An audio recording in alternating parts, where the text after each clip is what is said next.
discretionary power to approve other persons or entities deemed eligible under the objectives of the fund. So if you take away the pure sports people, active or retired federations, then any other person approved by the board and are eligible under the objectives of the fund can be supported. This structure allows the fund to respond not only to elite performance needs, but also to long-term development and welfare considerations within Ghanaian sport. Accessing the fund. 1. Apply through the fund administrator. Application shall be made in the prescribed manner and form. To access the fund, an eligible athlete or federation must submit a formal application to the fund administrator. Upon receipt, the administrator is required within 10 days to either approve the application and notify the applicant in writing or refuse it, stating clear reasons for the refusal. So when you apply, it takes 10 days to get a response. Yes, we'll give you money. No, we will not give you. Fantastic. And all the reasons will have to be stated. Applicants dissatisfied with decisions of the administrator can seek redress. An affected person may seek a review by the board within 30 days of receiving a decision. If still dissatisfied, the matter can be escalated to the minister, who is required to communicate a decision within 14 days.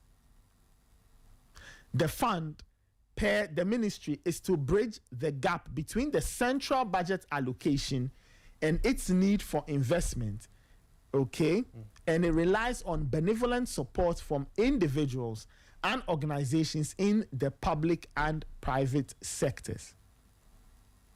Though, quote, there have been some significant rewards from these attempts in some specific sporting activities which are of interest to philanthropists and sponsors. However, there have been complaints about the lack of a centralized entity to receive funds from philanthropists and sponsors. Even though specific accounts are opened for philanthropists and sponsors in times of need, this ad hoc approach does not synchronize with the principles of practice of stakeholders, as the process is perceived to lack accountability and trend analysis for future decision making. Quote, the Ghana Sports Fund is to provide sustainable funding for sports development in the country and sport for development to curtail over-reliance on central government, end quote. And the last sentence, it is expected to manage incentives, insurance covers, and provide welfare packages for athletes. Wow. Yes. Well, so that's the writer by Muftar Nabila. That's a good one. That's a good one. Nathan, for some of us, our concerns are very simple. Having explained into detail how one would qualify for attending or receiving support from the fund, we want the fund managers, fund administrators, Sporty FM, board members to know that it will not be business as usual. It will not be the case that funds are put in that kitty and a lot of it will be spent on administration of the fund. Okay? So, with the creation of this fund, some of us are expecting that judicious use of the funds is guaranteed. Not only in dealing with the administrative bit of the fund, but to make sure there's enough money available to take care of the real reasons why the fund was created. Okay. Because we are in this country. We know that funds are created with so many administrative rules to be played or performed, only for the fund to be suffocated with huge costs in terms of running the fund. Leaving those who need attention or the real reason why the fund was created to have limited resources. And so, the sports minister is listening. The sports minister should encourage the fund administrators or the board members to run a lean administration. First of all, run a lean administration, cut down all the costs associated with we want a plush mansion in Cantonment, we want a plush office in East Legon. Look, cut out all those ones. Honorable Minister, I'm begging you. It is those excesses that will make the fund weak. It is those excesses that will make it difficult for the fund to operate. This is Okay, Sporty one FM, debt fund, the I saw voice debt of fund. They were in some office in airport. It was someone's house. They converted it into an office. They were there for a very long time before they now moved to that mansion on the UPS road. Okay. So, Honorable Minister, encourage them to start small. You don't start a fund and then you want to employ this, you want to recruit this, adding to the wage bill. You end up using a lot of the money from the funds for administrative purposes. Okay. And that's what I'm saying, that Honorable Minister, make sure they run a lean government. Let me put it in quotes. Otherwise, look, Nathan, you have a situation where the fund is only benefiting the administrators, or the fund is only benefiting the employees, Sporty FM. and then those who are supposed to benefit proper will be shortchanged. That is my first point. The fund managers must know that every request that comes to them, some of us will see. Where are you? Oh, Nathan, we are in this town. Every request that will go to the fund, some of us will see. Some of us will know the details. And some of us will be seeking accountability. So tell Mr. Waku, Nathan, tell the fund administrator, Mr. Waku, tell him that our eyes are open. It will not be business as usual. They should, you see, in as much as we are expecting them to vet every single document that comes there, wait on the basis of this being Sporty FM. a wise investment or not, we want them to, as a matter of principle, apply whatever judgment they use for A on B as well. There should be a precedence. If I go to the fund as an athlete and I'm taking part in water polo, and they feel that, oh, this request doesn't meet the criteria set out. If Nathan comes there tomorrow and says he's going to play ice hockey, the same must cut across. Okay. There must be a standard. If Federation A come and put a request there,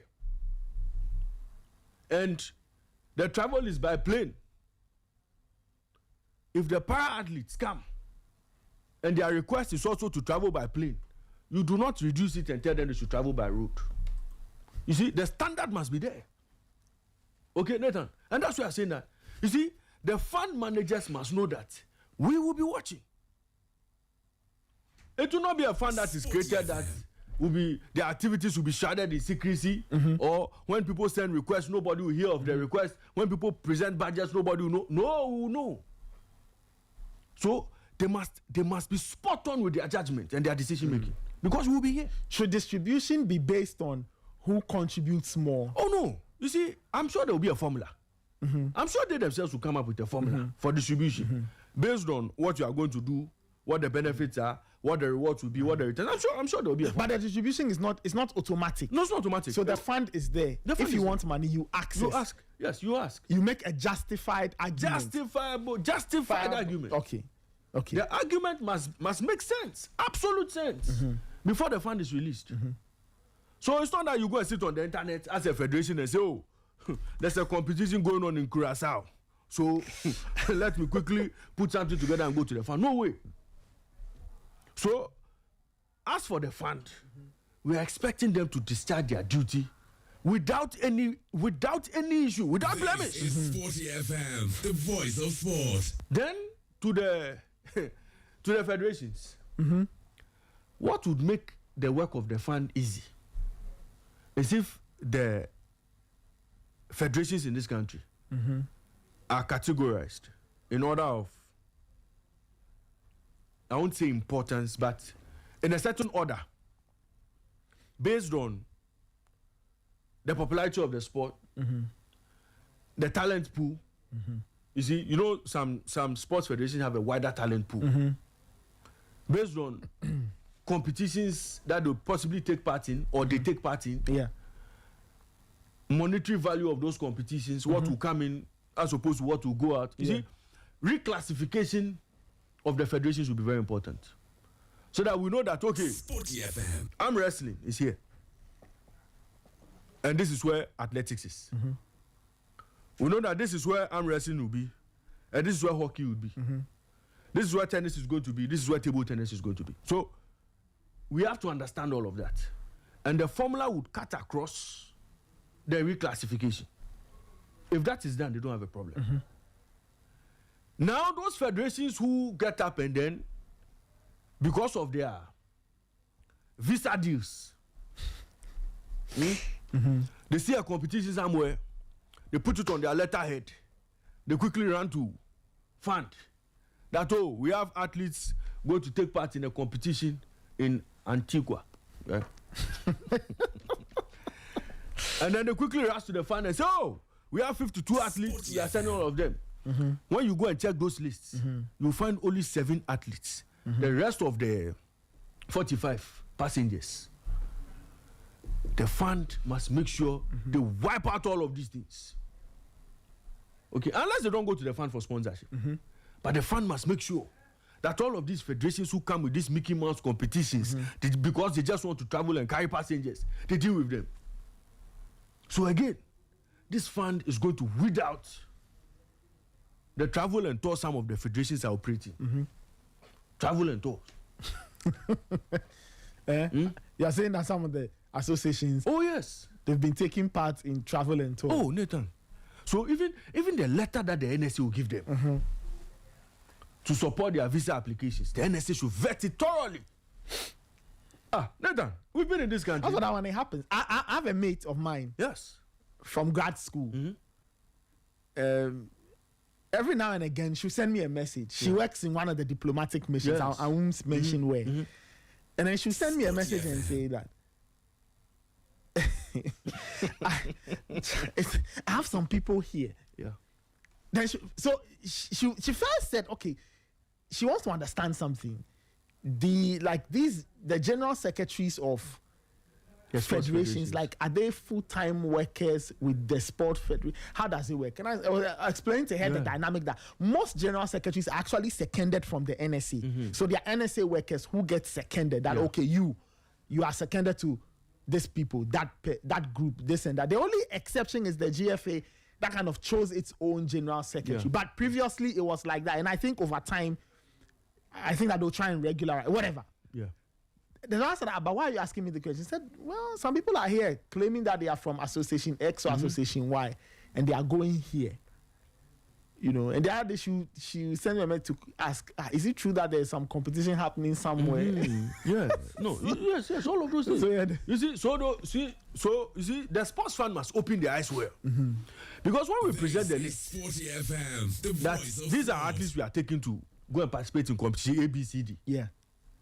In that list, that will request for tickets and whatever, the sports fund must make sure they don't pay for passengers as well. Passengers who have paid connection fee. But how will the sports fund know that? Good, they will know. Proper vetting, proper due diligence before they release a penny for some of these federations to move these athletes out. They must check those things well, because Nathan, that has been the practice for some federations. They load passengers together. Recently, I had to intervene in the matter. Yeah, I did. Oh, Nathan. They came to ask me that so athlete was traveling to, I won't mention the country, Sporty FM. to go and do a tour. And I said, oh, fantastic. I know the athlete. Then they added a list of 15 people who were traveling. So who showed you that list of 15? Oh, Nathan. You see, Nathan, the way I'm moving this down. 15. When I looked at the 15, I could only confirm 2.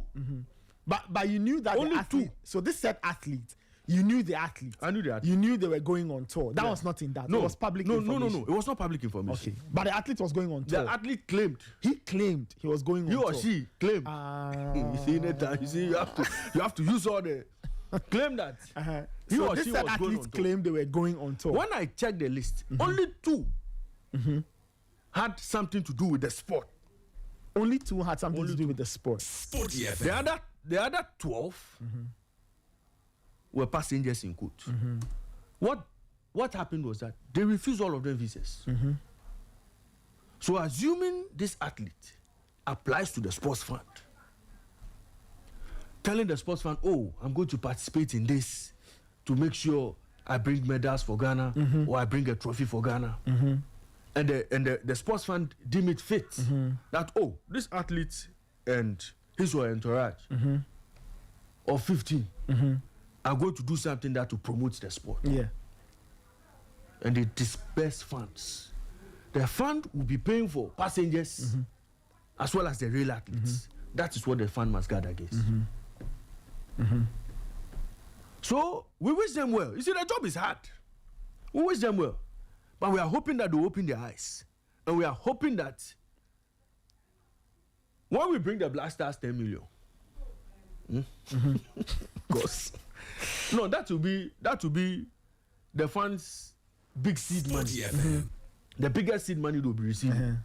When we bring the World Cup money, the World Cup, then we are going to group stage is 10 million. Yes. So you let me leave it at 10 million. When we bring the group stage money, 10 million, and we take out what we want to take out, and we take the rest to the sports fund. We are hoping that do not look at the numbers, do not look at the figure in there, and then feel that because they have a lot of money, if Nathan comes, give Nathan. Baba comes, give Baba. Sergio comes, give Sergio. Everybody comes, give them. No. Yeah. Because they want to look good in the eyes of the federations. No. The right things must be done. And I'm told that this sports fund will go beyond just giving athletes money and giving federations money too. Helping develop some of these sport disciplines. Okay. That is what I'm told. That is what I picked up. If that is the plan, they should make sure they invest in training or coaching This is for all of Sporty these FM. federations. Because The Nathan, voice look, of sport. at the end of the day, what is the point of having a sports fund when the athletes will be sponsoring to go and participate in competitions do not have the best of trainers or the best of people who impart knowledge into them before they go and participate in some of these competitions? What will be the point? So if it's a boxer, the boxer doesn't have the best. But we have to invest in amateur boxing because yes, the GBF have brought a proposal that they are going to play in qualifiers, they are going to participate in qualifiers. What's the point? What's the point when Baha Husseini and his Ghana Athletics bring a list of athletes that need to be sponsored to go and participate in a competition? And these boys haven't received the best of training. What's the point? It will be money will be throwing, it will be money will be poured into a basket. So beyond just taking care of all that, the sports fund must be interested in how the federations survive and develop the sport discipline that they say they are developing. They should be interested in all of that. So that if the fund will be responsible for taking care of financial obligations that should have been taken care of by the federations, but because of their financial strength, they can't, like coaching and giving them top quality teaching. I think that they should be interested in all of that. Because look, at the bane of the bane of every sport discipline apart from football in this country is the teaching. The coaching is the problem. Okay. Fortunately for us, when it comes to Sporty football, FM. we have all sorts of coaches, D license, C license, B license coaches around. Mm-hmm. The structure is there. Mm-hmm. So at least you can see the knowledge transfer going well to a certain extent. When it comes to athletics, zero. When it comes to boxing, zero. A lot of the boxing coaches are field boxers. People who feel they have money to put up a gym so they can become gym instructors and become boxing coaches. People who have been around boxers for a long time and feel that, oh, they know how to coach. That is the level. But if you want to move these boys out of that level, out of that space, and get them to understand the different parts of boxing, their talent is raw. Mm-hmm. Get them to become world champions. The boxing education must be different. Yeah, that's true. Swimming, tennis, table tennis, Sporty lawn FM. tennis, all of them. Yep. So I think that the sports fund have a big mandate. It's not just about going to sit down there and distribute money. That is not the mandate of the sports fund. Sports development, infrastructure development. Today, fortunately for us, there's University of Ghana there. Our athletes have good news. How do we replicate facilities like that across the country? Or even if not across the country, at strategic locations? The sports fund must be interested in all that. And that is why the NSA rep is there. That's why there's a representative from the NSA on the board. So they are also going to pinpoint some of these things. If we have a plan to develop the next generation of lawn tennis players, where do we start from? So, Nathan, we wish them well. But they should know that we'll be here. Mr. Waku and his team should know that we'll be watching them. Every step of them we'll be watching. Professor Koyo, that's the name. Yep. Professor Koyo. Koyo Enin, right? Oh, we'll be watching. We will be watching. This And is when we Sporty come and FM, speak, the voice of sport. You see, they must always make sure they are media friendly. You see, they shouldn't let us back before they come and respond. Okay. As much as possible, they should come to us. Yeah. If they have challenges, they should come to us. If they have things they want to share with us, they should come to us. Yeah. But if they leave us to go and dig up things and go through RTI and go to find out information, then they should know that we'll make life very difficult for them in that office. It is our money. Satan, it is our money. And we'll make sure they account for every penny. We'll not wait for a sports fan to go and sit in front of public accounts committee. We'll start the work right from the time the first penny enters the fund. Okay. As we speak, do we know how you can contribute towards the fund? No, unfortunately, we do not know. We need to find out. So they are The still- write-up doesn't tell us. So they are still in the initiation stage. Yes.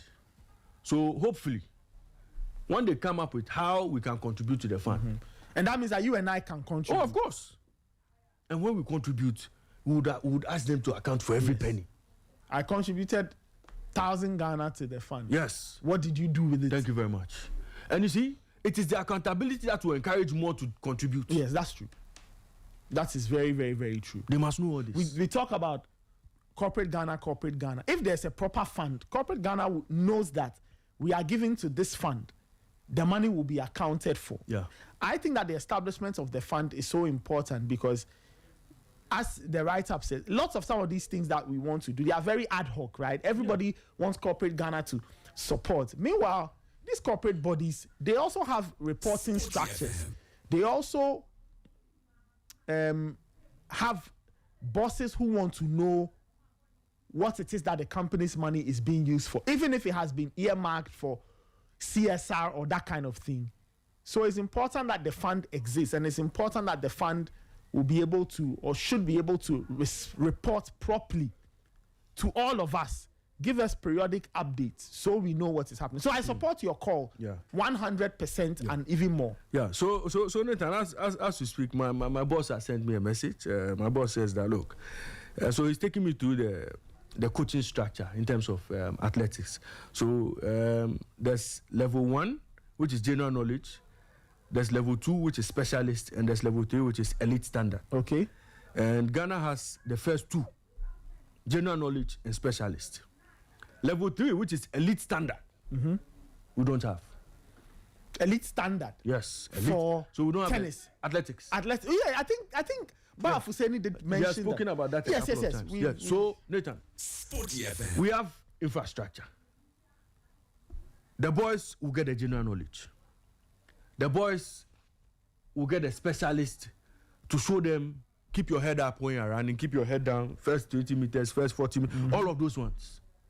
Now, the elite standards, where you now get to the level of the Jamaican guy, what's his name? Usain or Glenn. You get to Glenn Mills. Glenn Mills. That level where you say, okay, fine, this is my athlete. This is Seville, oblique Seville. Let us go. That is where we are a bit short. And that is why the Americans would always beat us. Or that's why the Americans would always bring us athletes that are at elite level. Okay? And even when they've gone to deliver and come back, they'll come and beat us on the tracks.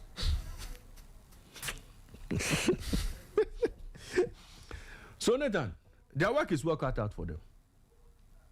Okay? Their work is well cut out for them. We wish them well, and we hope that this one will not just be a fund that is created, and then the next few years there are all sorts of scandals, all sorts of issues, all sorts of, and this federation didn't benefit, and this federation, they said they gave this to this federation and they didn't get. We are hoping that all those things will be cut out.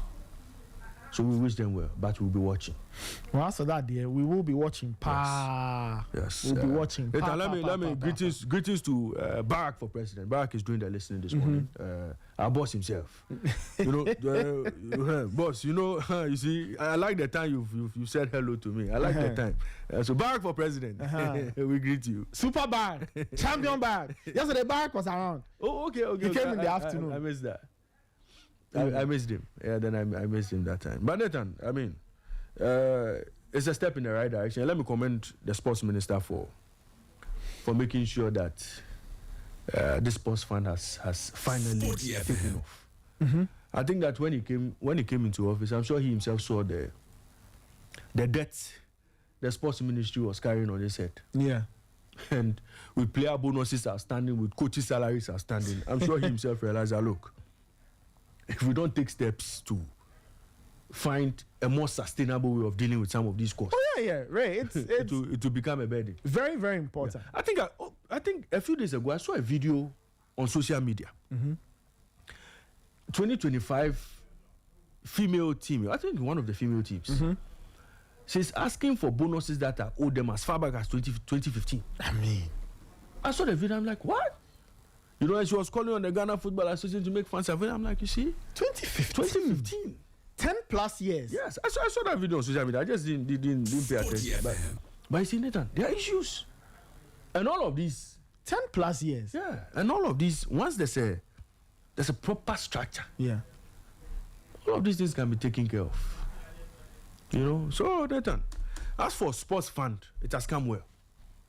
And we congratulate Honorable Kofi Adams for taking off. Now, it's time for the real work. Yeah. The real work in sourcing for funding and the running of the fund. Yes. That's always the challenge. Running the fund. Yeah. Running the fund. That is why I say we wish them well. Yeah. And we hope that they take the right decisions.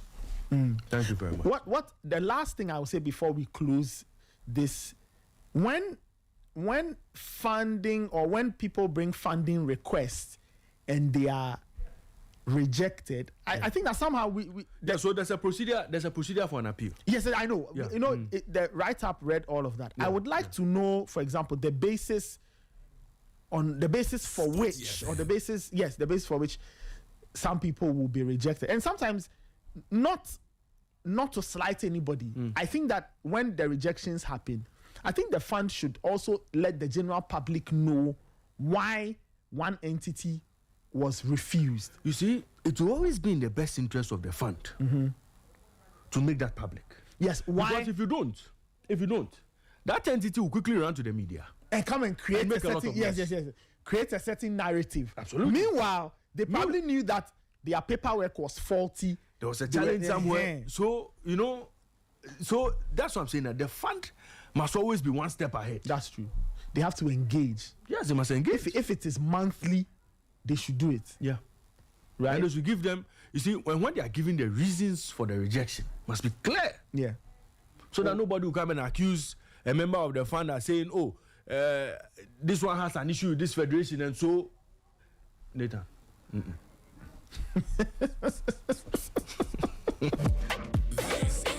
We've seen all sorts of things happening this time. That Nathan on that committee had an issue with our former president, and so he doesn't want to hear anything about Ghana athletics, and that's why he has rejected. No. But I'm not saying that is you, but so I mean, Nathan, I'm hopeful that I'm sure 2027 and beyond, our federations will begin to get some breathing space. Hopefully. Yeah. 2027 and beyond. Hopefully. Because, Nathan, this is takeoff. Yes. You know, there's storming, norming before, you know, I mean, a lot of things will happen in between. So let's give them up to 2027 for a proper and full takeoff. Okay. Yeah, and then, because the World Cup money is coming. You have high hopes that the World Cup money is coming. Oh, but the World Cup money, that will be the fund's biggest seed fund. But what's the guarantee that nobody is under any compulsion to put World Cup money into the sports? No, minister said the World Cup money is going there straight away. That's what he said. Yes. Oh, okay. I think minister said it too. I'm sure he did. My mind can't seem to just pick up on that. No, but it will be a good start, a very good start. So if the Blasters want us to get more money too, then they should go far.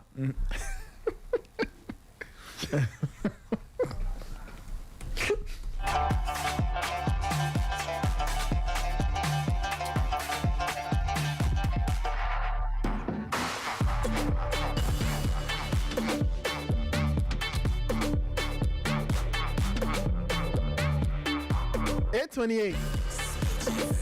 So that's the gospel on the sports fund.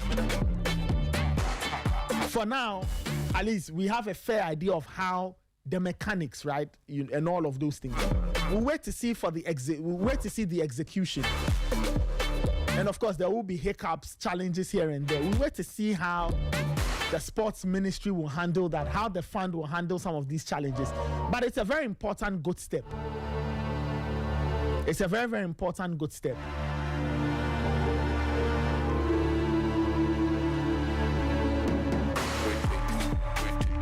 It's a very important good step. 829, your comments are welcome. 054 257 1061. 054 257 1061. 054 257 1061. You can send us a WhatsApp message. I'd love to hear from you. I'd love to hear from you on this matter or any other matter that interests you in terms of sports. I don't know why my producers have left a picture of I Show Speed and Madam Hamamat on my screen. Ray, look at the picture they've left there.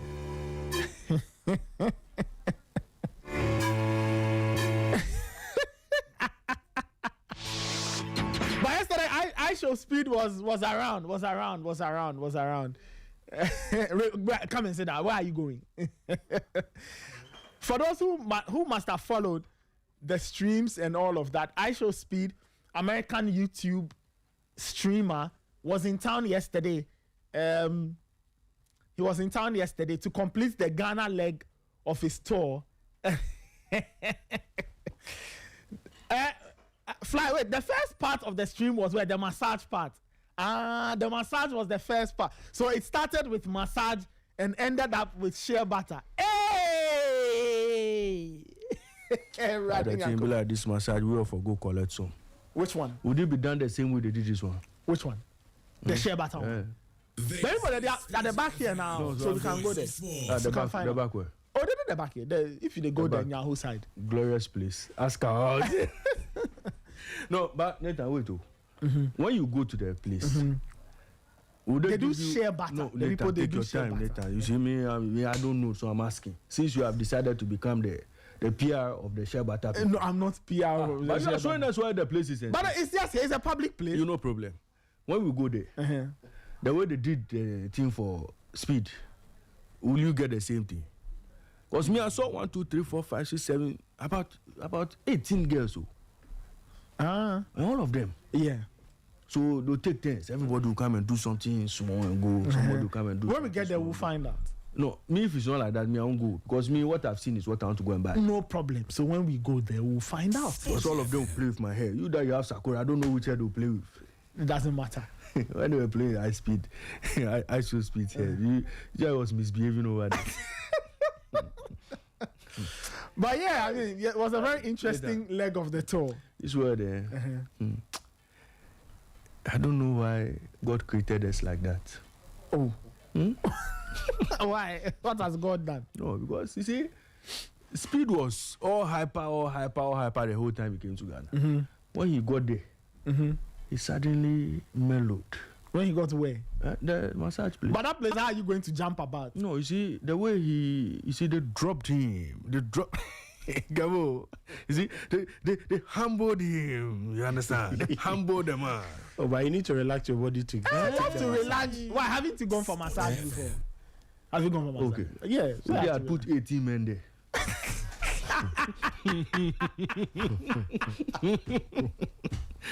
If they had put 18 strong men in that room, you would have mellowed like that, eh? 18 strong man. Why is he healing? Hey, Nathan, listen. Look at him. You see, why man? I want to have a heading. Ray. Any episode we want kaka wedding. That's why I'm saying that. I don't know why God created us like that. Aleba, I think he had quite a good experience, but I was worried with the supercasting, and I don't know. Is that Ghanaian culture? Weren't there so many other things that this gentleman should have been allowed to go through? You know. So I like the experience at the QAPM. You know, what was the supercast for someone at 19 years who had got to the Lamborghini in his garage? 19 years old, and after 2 years he's richer. What are you going to show him again? What was the spectacle? What was the spectacle all about? Oh, I see. He wanted to experience something different, and if you want to skate around with vehicles and cars, he can see it at better places in the US. Where he comes from. Not here. What were you going to show him? Nothing. I see. Okay, so let me put him somewhere to experience some culture, get to some job and see how fufu is, they pound fufu. Put him, the children are selling on the streets so that experiences are suffering. The hassle here. A moment of change. See? Well. You get it. A moment of change. Experience different culture. I think if you realize he wasn't. It wasn't an interest. He wants to experience something. Let me ask you. Who cooked that jollof? I do not have an answer. Please, that jollof there. Who cooked that? Because that jollof is from a restaurant. It's from a restaurant, a renowned one. Maybe because I don't know. They should have contacted Sergio so that Sergio would have Didi. Didi jollof. Yeah. I've tasted the ones. Wait. It's alright if you want it, you get some. Yeah, Sergio should have given us, Didi jollof. But the one I saw the face of the jollof, I knew to have problems. So you see, that there's one thing. Why you can look at jollof? When you see the face of the jollof. So you see, there's one thing that I was. He wants to experience something that is unique. Something, yeah. So even with the jollof, why not get the pot? Take him to a place. Jollof. Yeah. Say yes, this is jollof. A good daddy same. Then you scoop for him. That dawa salmon, I don't know if you've been to Tamale to eat that kind of jollof. No, I have. Or if when you go to New some of the zone, yes, fly will attest to it. They are jollof. Put some dawa salmon, make some. They be at the end even how they are command. If I don't cast in Nigeria, they need this in Ghana. And you see, we are throwing that culture away. Come on, man, prepare be a D heavy. And you thank you. what is this? You get it properly. I can find a lot of chicken wings and chicken thighs. So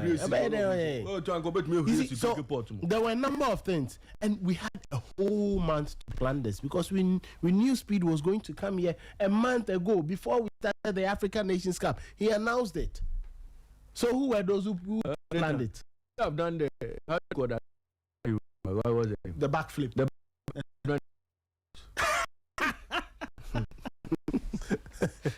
But that experience was just at the Black Star Square. You know, it was just the food bit. Give him something different. Busan said, how many can you eat? Meanwhile, the person hasn't even tasted the thing.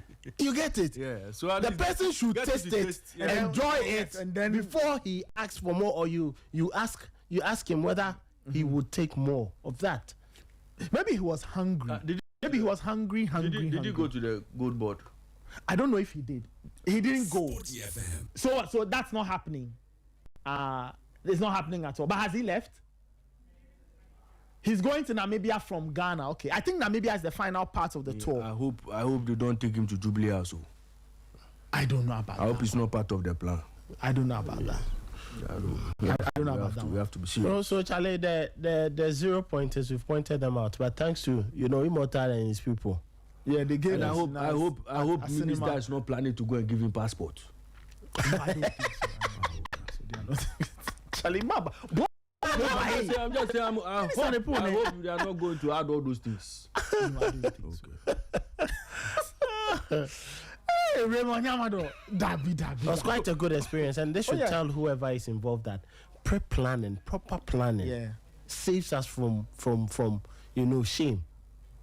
When he went to Gapim, you could just see that they plan. That is culture. The naming ceremony and all. Your friend saying, then Kuku. Which one? He gave him a name. Berima Kofi Kufu. Thank you. You get it. And the whole process, look at the distinct way of massage with different kinds of shea butter from Hamamat. It was a new experience altogether for him. Myself, I'm going for that experience. This was a new experience for him. Very new experience for him. You get it. But supercars or the heading cars no when papa no was through. I say a cars no the bedding. Anyway, it's quite interesting. I Show Speed yesterday had the whole country on lock. He had people following. He was enjoying himself. Some parts of the country. Okay. But you had Sporty FM. Anyway, look. Shout outs to Ghana as a whole. We did our best. We gave it a good effort. So that's wonderful. So for those who are interested, you can also visit our socials. Shout outs to the Sporty FM social team, Fly and his tribe, Wadud, Edubia, all of them super stuff, because they were the ones keeping the lenses on all of these things. All the things you saw on our social, there was thanks to Fly and all. Raymond Yamado, you said you were also following around. So shout outs to Raymond Yamado. I was looking at what was happening. You're providing support. Yes. Thank you. Yeah. 8:40. Let's do some boxing.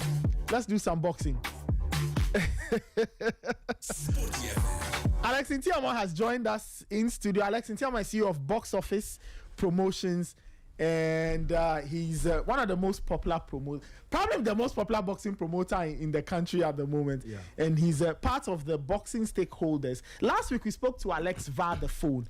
Today we've brought him in studio, maybe to get a deeper understanding of what they are doing and to find out if between last week and today something different has happened in terms of their petition and what they want from the Ghana Boxing IMC. Alex, good morning. Thank you so much for joining us. Good morning, brother. How are you doing? I'm doing good. I believe you're also doing good. Yes. We are fine. Thank you so much for joining us. Last week, we saw your petition. We spoke to you over the phone. Today you are in studio. Has anything changed since last week? We've not had any feedback from the authorities, the IMC, the National Sports Authority, as well as the Ministry of Sports and Recreation. We've not heard anything from them. But do you know if they have received the petition? Actually, I myself sent those petitions around, and I made sure it's been receipt stamped, and I received a copy of the receipt. So I believe they should be in the receipt of the letter. Yeah. So, but even informally, nobody has reached out? No. When I sent the IMC one, I spoke to Patrick Johnson.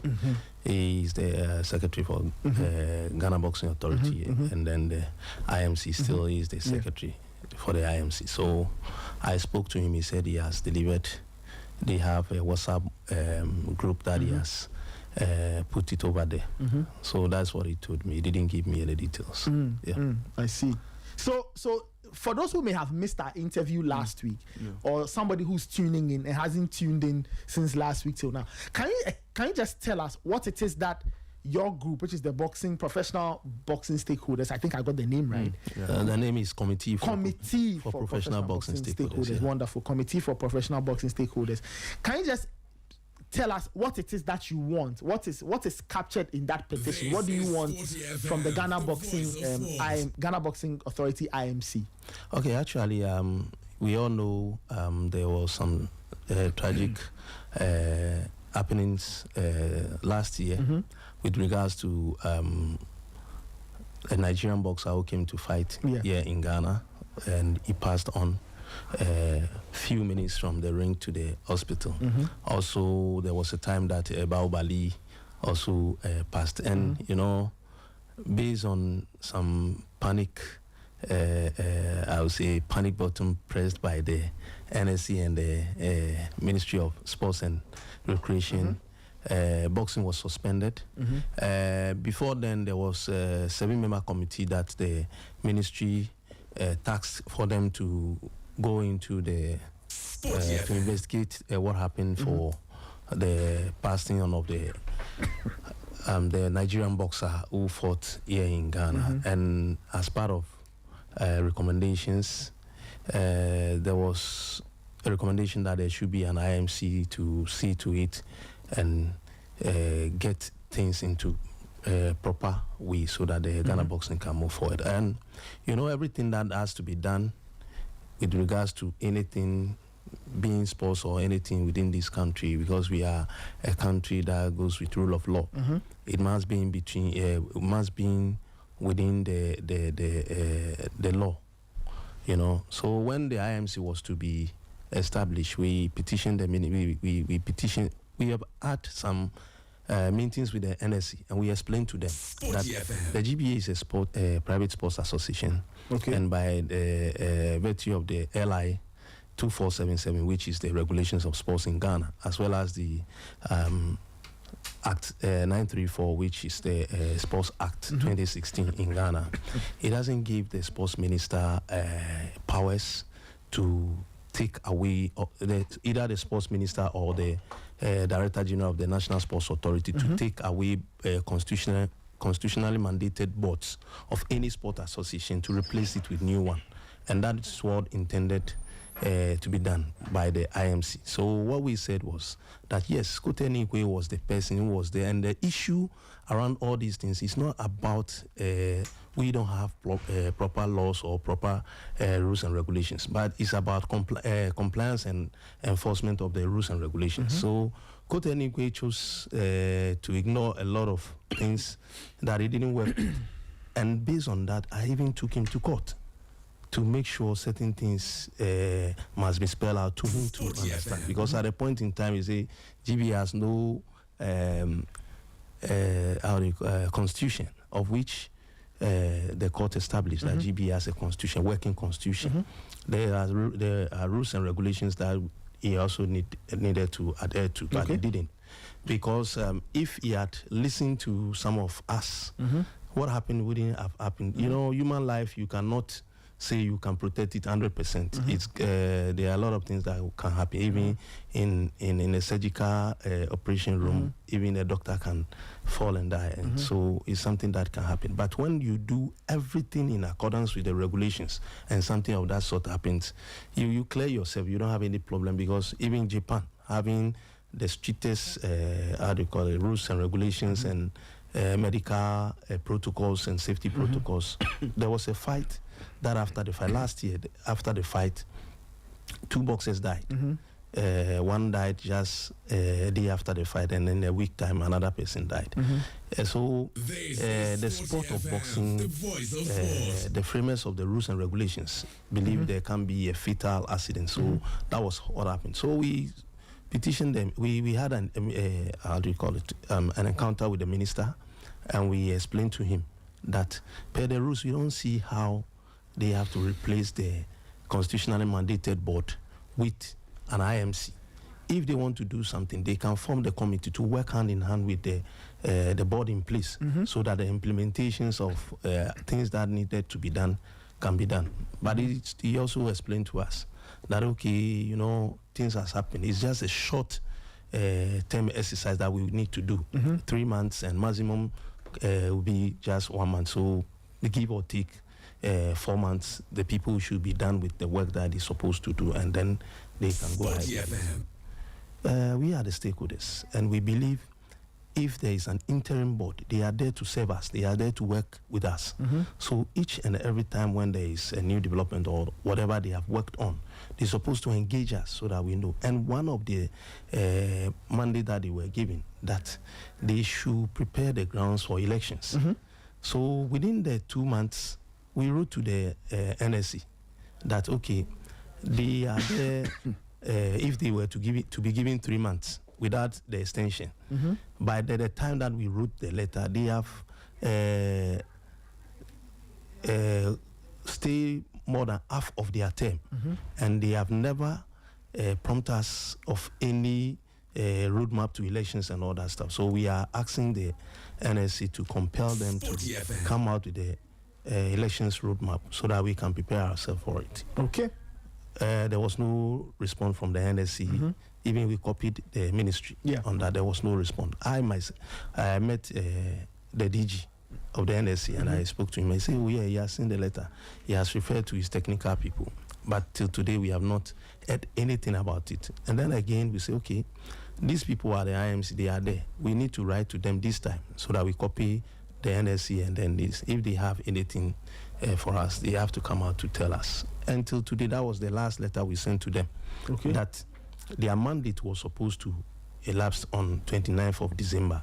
And assuming without admitting, if they are to be given an extension, 29th of this month, which is 2 days from today, their time elapsed. So we want them to give us the roadmap for the elections. Till today, we have not heard anything. Okay. Well, okay, so for listeners, that's just the summary of all the things captured in the petition. But before, Ray, I just want to ask something. Alex, I'll take you back. When you were making your submission, you did say that after Baobali died, the NSA acted out of panic. I mean, why do you say so? Why do you think what they did was out of panic? Okay, with the GB rules and regulations, the framers of the rules and regulations believe that boxing is hazardous sports and there can be fatal accidents. So they act in place when a fatal accident happens, what's supposed to be done. Like the medical commission has to launch investigations into it. First and foremost, they have to investigate the childhood nutrition of the boxer, his lifestyle, whether he smokes or he drinks, prior to the fight, his medicals, and then within the fight, what happened, and then after the fight, what happened, and then autopsy report and all that stuff to come, so that if there should be improvement of safety protocols or whatever has to happen, it has to happen. And like I said, there have been fatal accidents elsewhere, not only in Ghana. And even in Ghana, there has been a fatal accident before, some 30 years or 35 years ago. boxing didn't stop. Nobody stopped boxing, but there was investigations that was launched into what happens and how to improve safety protocols. Okay. Like I said earlier on, it happens in Japan last year. They are one of the strictest places when it comes to medical protocols and safety protocols. But it happened because boxing is an hazardous sport, as I've said earlier on. You are into the ring, you are punching your opponent, you make sure you find the best way to do it to subdue the person so that you win against him. So it's something that is bound to happen with the sport that we are involved in. And even when you watch, you check each and every promoter when he gives a boxer a contract, he spells out clearly that the sport is hazardous and even it can result to death. And you cannot put claim on the promoter, the commission, or even its associates or sponsors or the venue. Yeah, but don't you think that the NSA may have taken that action because Olarewaju died and then Baobali died? You also admitted that there were several things that were not too good, and you just said that even the previous administration at a point you had to take Mr. Nikwe to court because some of the right things were not being done. So don't you think that when you mix that with the debts and all of that, it was a good thing probably to just let's put everything back to zero, clean house, rearrange everything, and then we start again? Like I said earlier, the rules and regulations are all there. But the enforcement is what Kote Nikwe failed to do. Okay. And because of that, he felt the pressure and he resigned. So there was a new board that was in place. And what we said was that, like I said the last week when I was on the phone, I said, government has responsibility of making sure it protects its citizens. So if there is a sport that is hazardous for its citizens, he has to make sure the right thing is done so that they can be safe. We understood so that though, quote and unquote, without admitting it, there is the rules does not give the minister or the NSC Director General the powers, because the powers that they have, recently there was a letter that seek to withdraw recognition from the Ghana's Swimming Association. And then they responded it that per the laws, yes, NSC has the right to withdraw its license from sports associations, but it should be based on certain things. And you need to inform the association 14 days to give them the reason why you are withdrawing that license. And in that regard, they had to meet you so that they can also have their side of the story so that you can balance before the action could be taken. So it's more or less like the thing was done in a harsh way, but at the same time, it's human life, like I've already mentioned.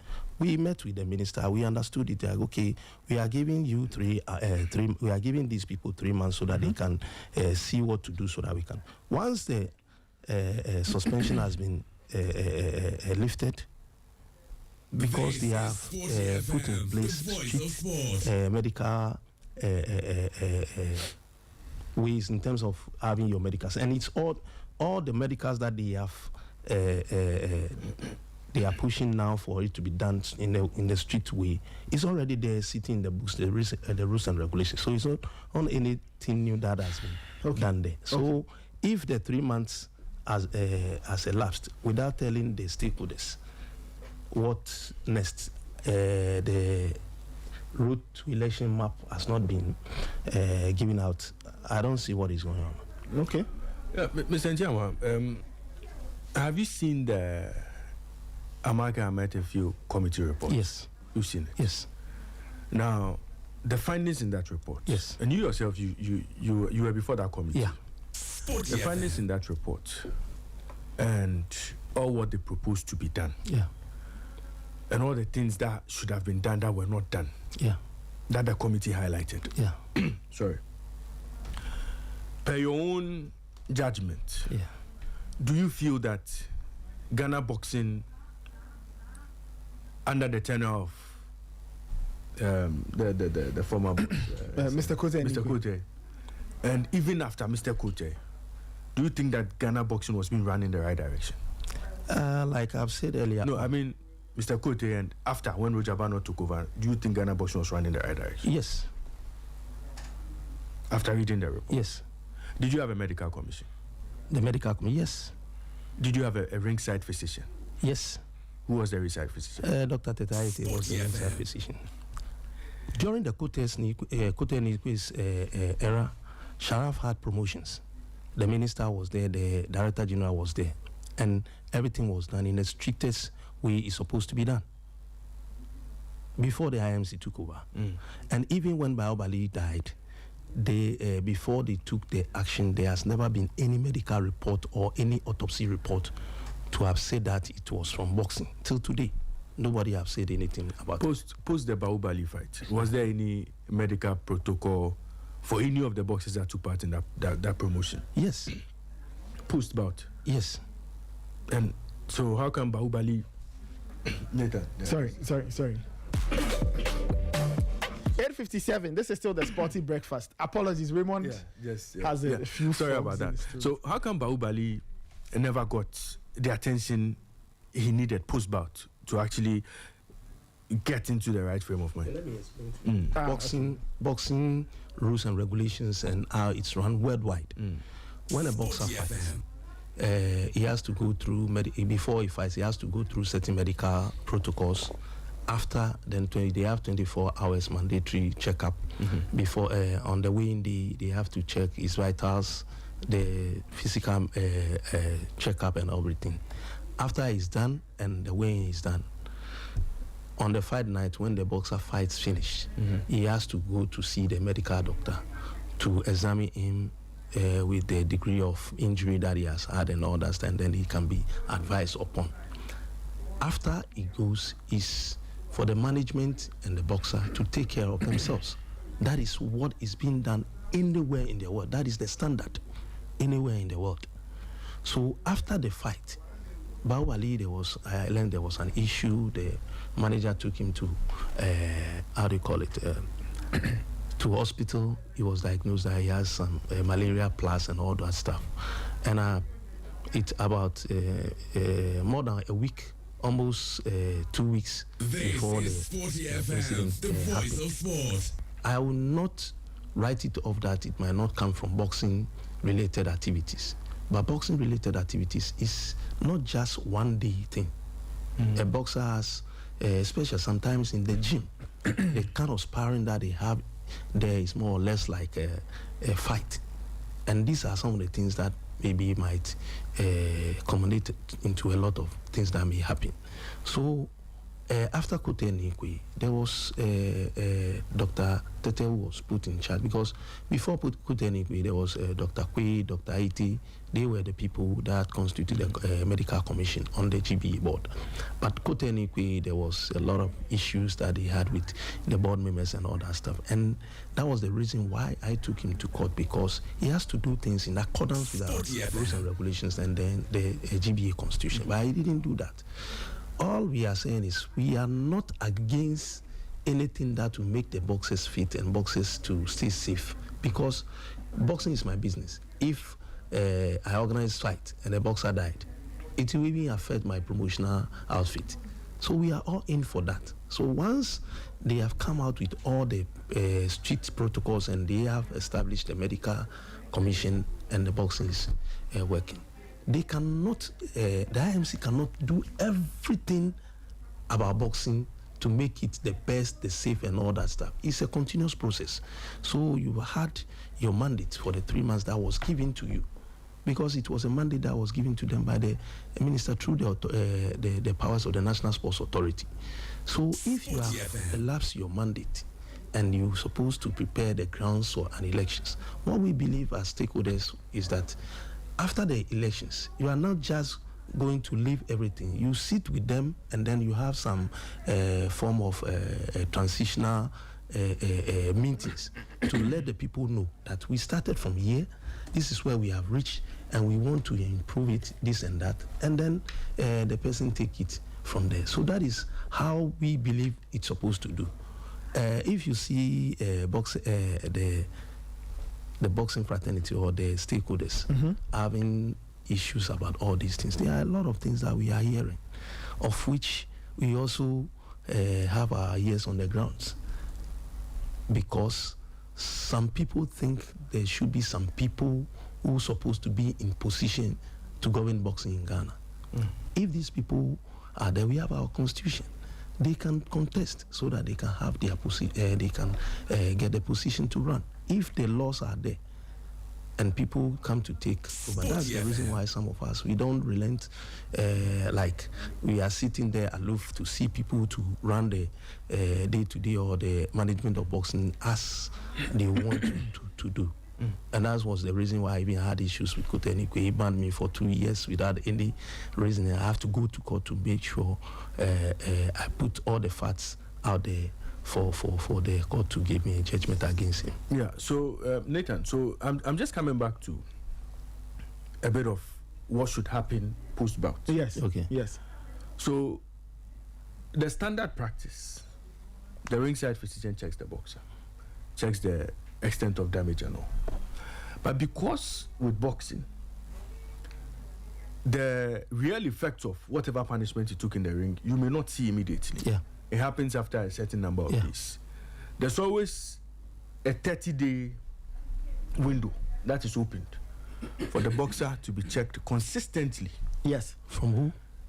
By the stipulations of the medical committee. Sporty And it is tied. And do you have So I'm giving you American which standards. I'm giving you American standards, and that is what you are not doing. No. And if it's a head injury, the boxer is even banned for close to 90 days. Yeah. Yes. If it's other parts of the body, he's given between 30 and 45. But in the course of making sure the boxer comes back to full fitness, he has to be sticking to the test that he has to do.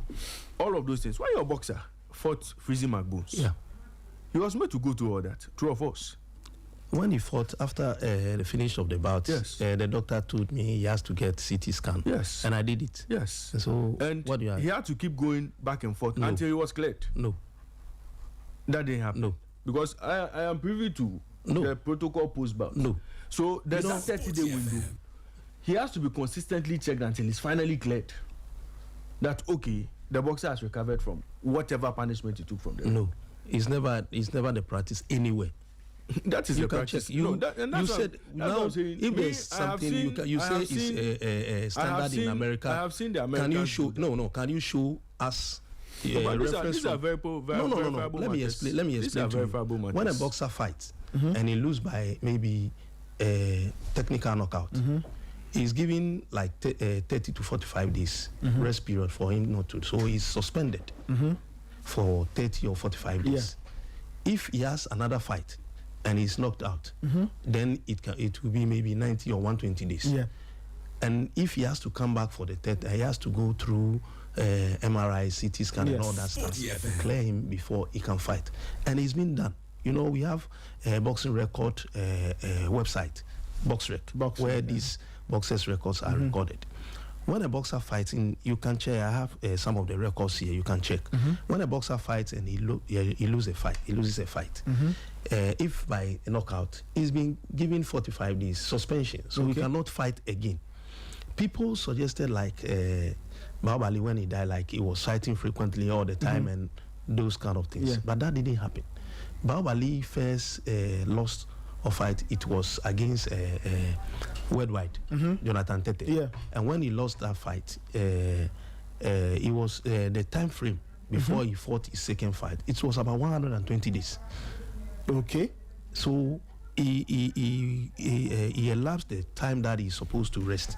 So it wasn't like things are being done haphazardly or it's being done in a way that is not proper. Okay. During Kute's time, certain things happened, but after the Nigerian guy, things changed, and boxers, and that was how it's supposed to be done because the rules and regulations are already there. So when you say that things were not being done well, can you give us an instance where, just give us an example of this, the period in between bouts? Okay, you're saying that now things are better.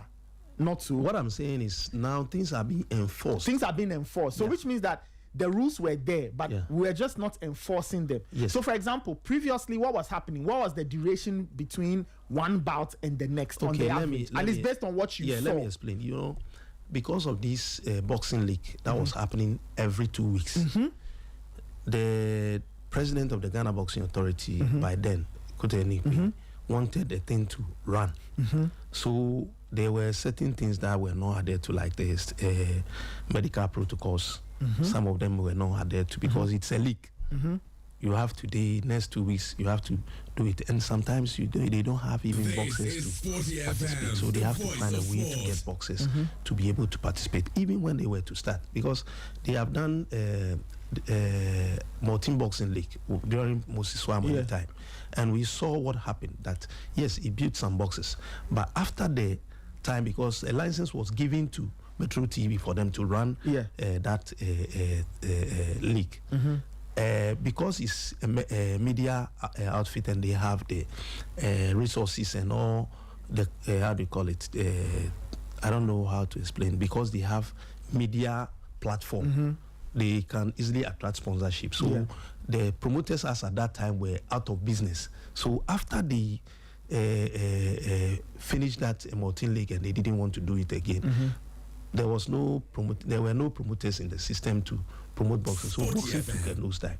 So what we said during Kutenikwi's time was that work with the promoters and let the TV own the rights and do the marketing so that the promoters can run, so that you can enforce rules and regulations. Because if you are working with a TV and something happens, because GBA is involved directly with it, they cannot, sanction the promoters or can stop their own thing.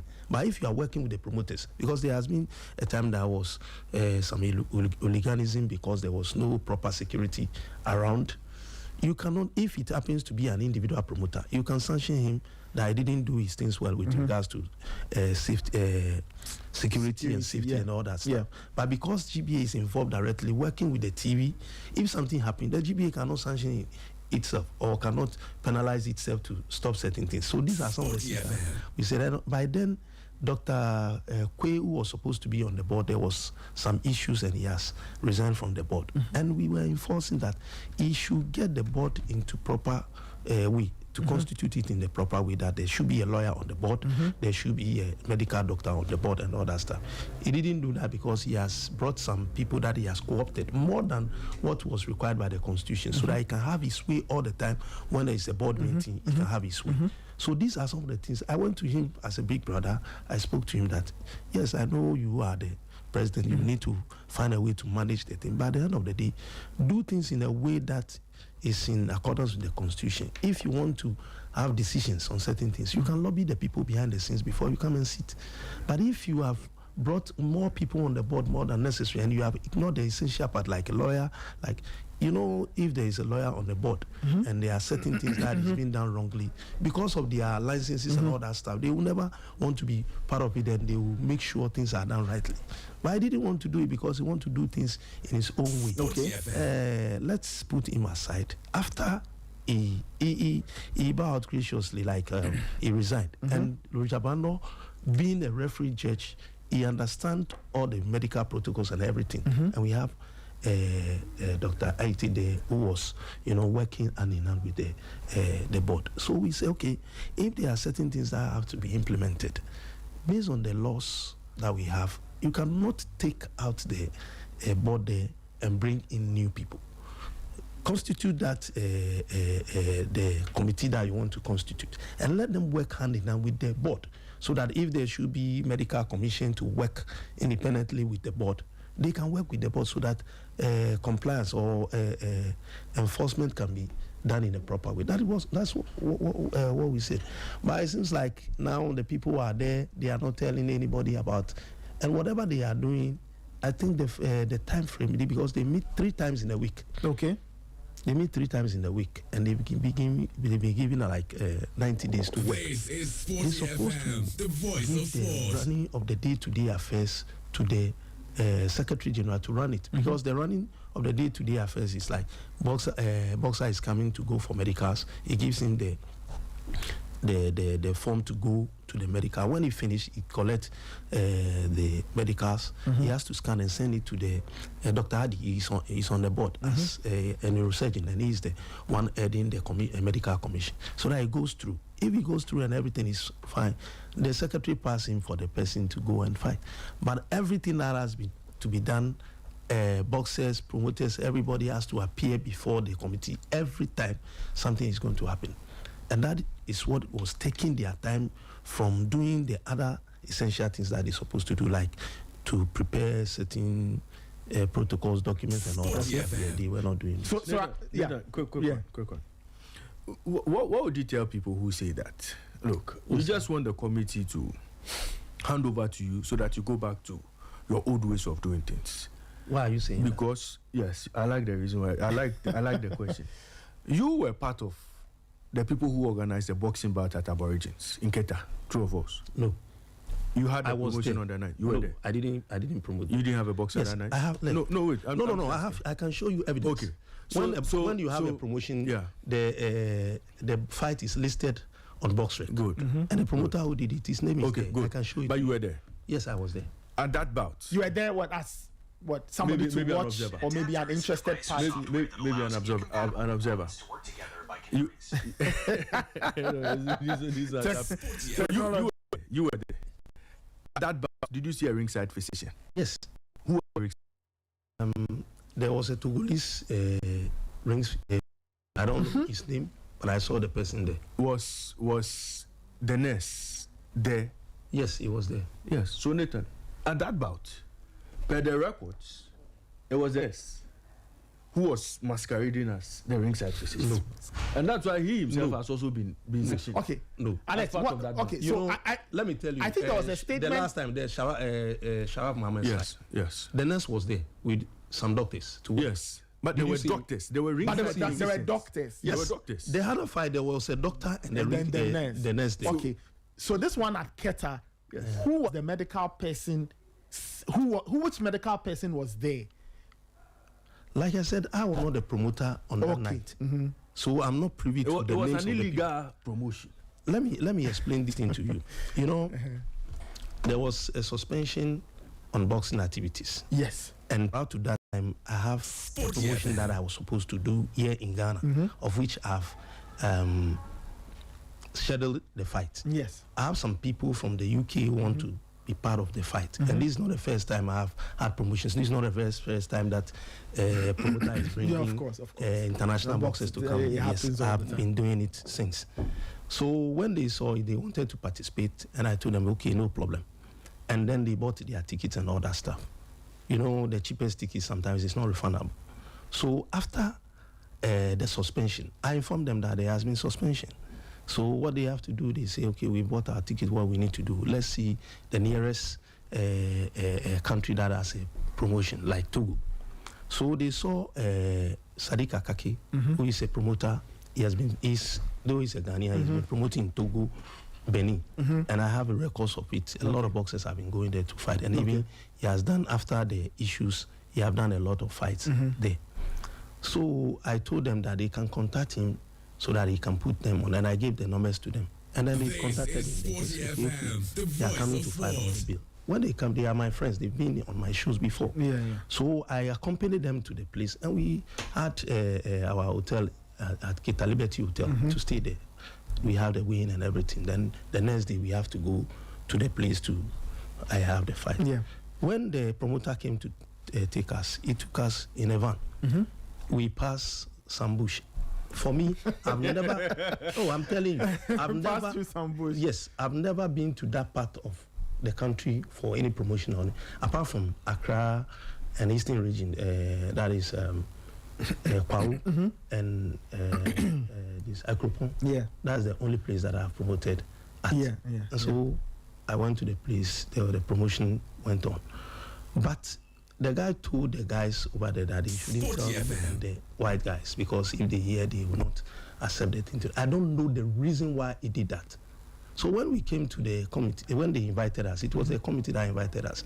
I said, no, we went to go to have the fight there. They say, oh, it was a flower. I said, no, I don't know if it was a flower.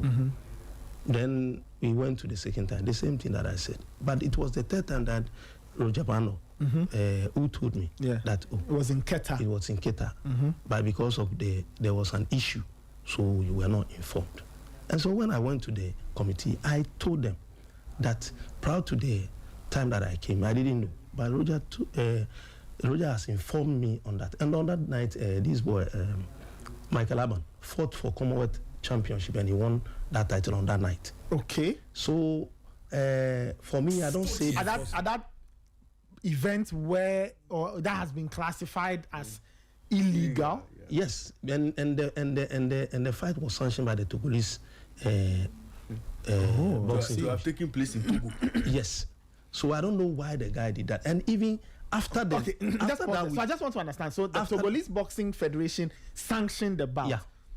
And it was supposed to have happened in Togo. Yeah. So of course, when they sanctioned there, it can't happen here. Yeah.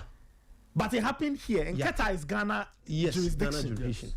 So I don't know the reason why the promoter did that. And even after the fight, the week after the fight, he had a fight in Togo. I see. Okay. So when I appeared before the committee, I told them what I'm privy to. Yes. And I was not the promoter of the fight. You're not the promoter? No. Okay. You just went to watch? Yes. So have you appealed the ban, the suspension? Yes, I've appealed. And even, let me tell you, the decision was based on the GBA rules and regulations. Sporty Regulations 28.2, 28.3, which is about misconduct and all that stuff. Yes. But you know, the GBA rules and regulations stipulates regulations 29.2 and 29.3. The way disciplinary actions needs to be taken. The GBA shall be able to appoint a committee at all times. So there is a due process that is used to take care of these kind of things. But the due process was not followed. Okay. But I was not. 29.2 and 29.3. Yeah, so it picks it, and then it's trying to read it. It's trying to read it out. I was not how do you call it, appealing on that, but on humanitarian grounds, because I have fighters who are under me and I have some promotions coming up. So these people will be like collateral damage. They have not done anything. Somebody has done his promotion and it's affecting a lot of people. And I can tell you, sometimes when you are defending rules and regulations, you are defending laws and all that, and people perceive you to be a nuisance or thorn on their flesh, they always find a way to calm you. That's the same thing Kote Nikwe did when I went to him to discuss with him about the rules and regulations thing that he's supposed to do and all that stuff. He banned me 2 years, and I have to go to court. And you cannot be running to the court all the time. You will be perceived as a litigant all the time. Because this thing, I was not a promoter. The way the thing was conducted was not following a due process. And even the decision was referred to the rules and regulations. So if I have to refer to the rules and regulations and the due process was not followed, then maybe I can go to court and then have injunction on the decision. But why would I be doing that? Because if you go there, there will be expenses. You have to also push for cost and all that stuff. It's not healthy for the relationship between me and the authorities at all times. So we have to find a way to sit and judge. And that is what we are all asking. That yes, tell us the reason why you are not preparing for the election. If there is an issue that we will understand as stakeholders, we will understand and then we move forward. But if you are there, you are not telling, and we are hearing a lot of things. So you just want clarity from the IMC. You just want to understand what is happening. You feel that they've been too quiet and they are not sharing information. Yes, my brother, if you have been given a mandate, they were given a mandate. Yes. Like you said, they were given a mandate. Yes. The minister made it clear that he has given them 3 months and there may be an extension maximum to be 1 month. 2 days from now, all the 4 months has elapsed.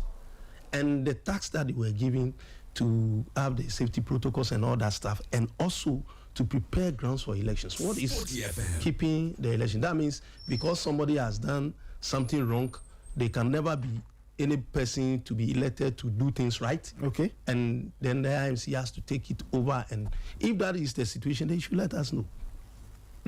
Quite interesting. 9:21. This is still the Sporty Breakfast. Raymond Yamada is here with me. Alex Intiamwa is in the Raymond, last time, I don't know if you were here on the studio. There was somebody He was here with me. He was the one asking. Yeah. He was the other Somebody person. speaking about the Sharaf show, what has happened and all that stuff. It's not anything done by the IMC to have that. It's based on the promoters' deep pocket and what he wanted to do. Yes, safety protocols was adhered to, and all the boxes that has to go to how do you call the medicals and all that stuff. Even when Kotenikwe left and Rojabano time, I had a promotion. And I had to, no, within Kotenikwe's time, when the guy died, I had a promotion.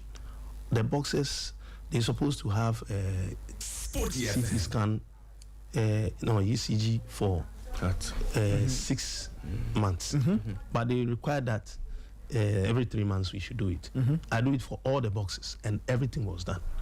So it's like the things are there already in there, and even in the development of the new medical protocols and what have you. The doctors who were, doing all these things, they consult some of us, especially like me and some of the coaches and all that stuff. They consult us on that, on how things work. Though they may be doctors, but they might not know everything. Of course. So sometimes we explain things to them, and it's part of the way they have to put it into the rules and regulations. But everything is there already. So it's like the NSC or the ministry, like the way Yamada is saying, like they are afraid that there is nobody within the boxing stakeholders, or nobody that when is elected into office will make sure things will run properly. This is That is what we FM, want to the suggest. voice And- of and- sports. No, but Nathan, but do you understand? you see, Yeah. the GBIS would have had a lot of reason, because you see, in this Aborigines case, when they cracked the whip, Roger Bano, Yes. who was part of, in fact, when Nikwe left, Roger Bano, who took over, was also punished. My brother, sometimes this is public domain, so there are certain things that I cannot say here. Fair. I mean, that I understand. You know, that. Okay. so for context, if you are saying, let me tell you, before the this very IMC, before the lifting of the ban, lifting of the the suspension, suspension, yes. there was a fight in the how do you call it, Takwa. Yeah. We are stakeholders are not Sporty privy FM. on the date the suspension will be lifted. The date the suspension will be lifted. Yes. But Azuma Nelson, who is the vice chairman of the list, he was out there with promotions on that fight, and more or less like a publicity on that fight, mentioning the date that the fight is happening and all that. But then the suspension has not been lifted. Okay, and was that event going to be held when the suspension was in effect or after the suspension? We don't know. But at that time, we didn't know whether the Yes. Okay. So, is it because he's involved or is attached to that promotion? That was the reason why the suspension was Sporty lifted, FM. or what? By then, Legacy Rise, they were having their, how do you call it, their promotions and all things running. They have advertised and all that stuff. So, is it because some people knows what is going to happen and some people don't do? These are some of the things. And last time you spoke about Achiagbishi, and I don't know what you meant by that word, Achiagbishi. We'll come to Achiagbishi. But you see, we'll come to Nathan, Achiagbishi in a bit. when Let's the not issue watch is this. raising about the Sharaf Mahama promotion, what did I say? Yeah. You did say that. It's not for him. Yeah. I don't. No, have No. The point he made that day was that the way that when the advert came out, Raymond said that it will create a certain impression. It may be true or not, Yes. but somebody will think that, because it is person A Or person B. or person B, or maybe they have some inside info and they are going ahead to advertise. At that time, the suspension was very active. Yes, and it's not about Sharaf because he's a private promoter. Yeah. But about Azuma Nelson, who is part of the IMC, the vice president of the IMC. Yeah. And he was advertising for a fight in Takwa. So sometimes when we are to say, there are things that I want to say off. So I mean, that's the understandable. committee also feel that people are using the GBIMC to settle personal scores with him. Mm-hmm. You understand? Yeah. And so, again, there are issues. Mr. Chairman knows that. No, I don't know. I don't know. He what knows you're that. He saying, knows you that. know. He knows I that. don't know what you are saying. He knows that No, there are people within the committee that the stakeholders are not too comfortable with. Yes. And they feel that some of their actions, directly or indirectly, is against them. There are a lot of things. I don't think so. Let me explain something. From outside. Let me explain something to you. Yeah. You know, everything that has to be done within the rules and regulations Of or course. the law. Of course. So when you go, you have people in place, and they are doing things This as is if Sporty FM, they have the the voice powers of and they force. do whatever they want to do. I don't think it's proper. That one is open for people to complain. You can't keep quiet on that. And you know, when you go through this, how do you call it, the commission's report, I think it's around page 100 or so. If you go through page 100 or so, you could see. Because of the posture of Kote Ninkwe, the board members that he was with, some of them were invited to the committee to testify. And the way he related with them and the way he did its things was not the best. So the committee believes that if he stays there to conduct another elections, there might be some problems, all that stuff. Yeah. So they recommended that there should be Sporty an FM. interim management committee to take over so that they can work on things before elections and all Okay. that stuff. Okay. But the guy, you know, bowed out graciously and somebody took over. And so we believed that the IMC that was suggested by the committee was not necessary again. So if there should be a committee to make sure things work properly in terms of medical protocols, safety protocols and all that stuff, they can work hand in hand with the people in charge. And let me tell you this, the ministry has the Secretary General who happens to be an employee, full-time employee of the National Sports Yes, Authority, yes. and he can be the eye of the how do you call it, the National Sports Authority, to make sure that things are done in the proper way before fights and after fights. Sporty And FM. when the medical commission is there, they can work hand in hand with the people. So if you have lifted the ban, the suspension, that means you have established how things should work Yeah. in terms of medical and safety protocols. That is the most important thing that needs to be done. What else again are we waiting for the IMC to stay to do? So, you see, Nathan, part of the reason why the IMC will still hold on to power is that They are holding maybe on to power maybe illegally. They have not. That's what you are saying. You are suggesting they should hold No. on to power illegally because No. they were giving. Maybe they've not they were finished. no. Let me tell you. If you go to school Yes. and you were given a period Yeah. to write your exams, you might not finish. Yes. But because there is a time frame, you have to work within the time frame. Yeah. So if you are not, how do you call it? You are not able to finish, it doesn't mean that you should have all the time. You were giving, you know, people are president are being elected for a period, maybe 4 years, 8 years. They might not finish everything, but that doesn't mean that they should hold on to power illegally. So, what if the IMC tell you, okay, we have been given this mandate, but because we've not been able to complete the task ahead, the task we've been given, we're going to see the minister to extend it for another 2 months. Will you be okay with that? Will you be satisfied? What Will you we be were comfortable what with we were told that these people are coming to work for 3 months, and then the 3 months, the extension, the maximum extension will be 1 month. If you've been given a tax before you be called to be sworn in as a member of the board, they will give you your mandate, what you are going to do. If you know you cannot work within that limit, you know, the 7-member committee, they were given 21 days. Yeah. I spoke to some of the people on the board, and it was very a tic-tac for them because sometimes they have to stay long because they need to finish within the time frame, the 21 days that they were given. So if you have been given 90 days and you are meeting 3 times in a week, and you have to sit down and make sure things are done This in a way, is you should do Sporty it FM, within the the voice of force. the time frame.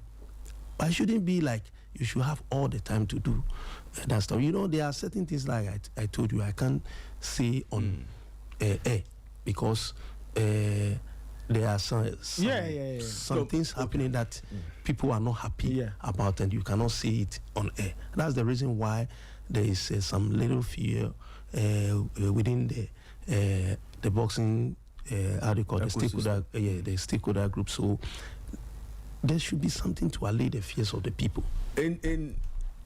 Whilst the IMC is working, are you barred from having boxing bouts? Are you barred from having promotions? No. Does it affect the work you do as a boxing promoter? So what do you think?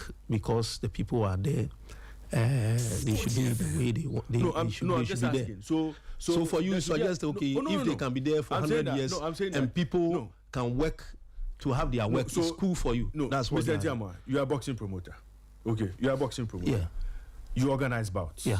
That is what you do. You have boxers that you organize bouts for.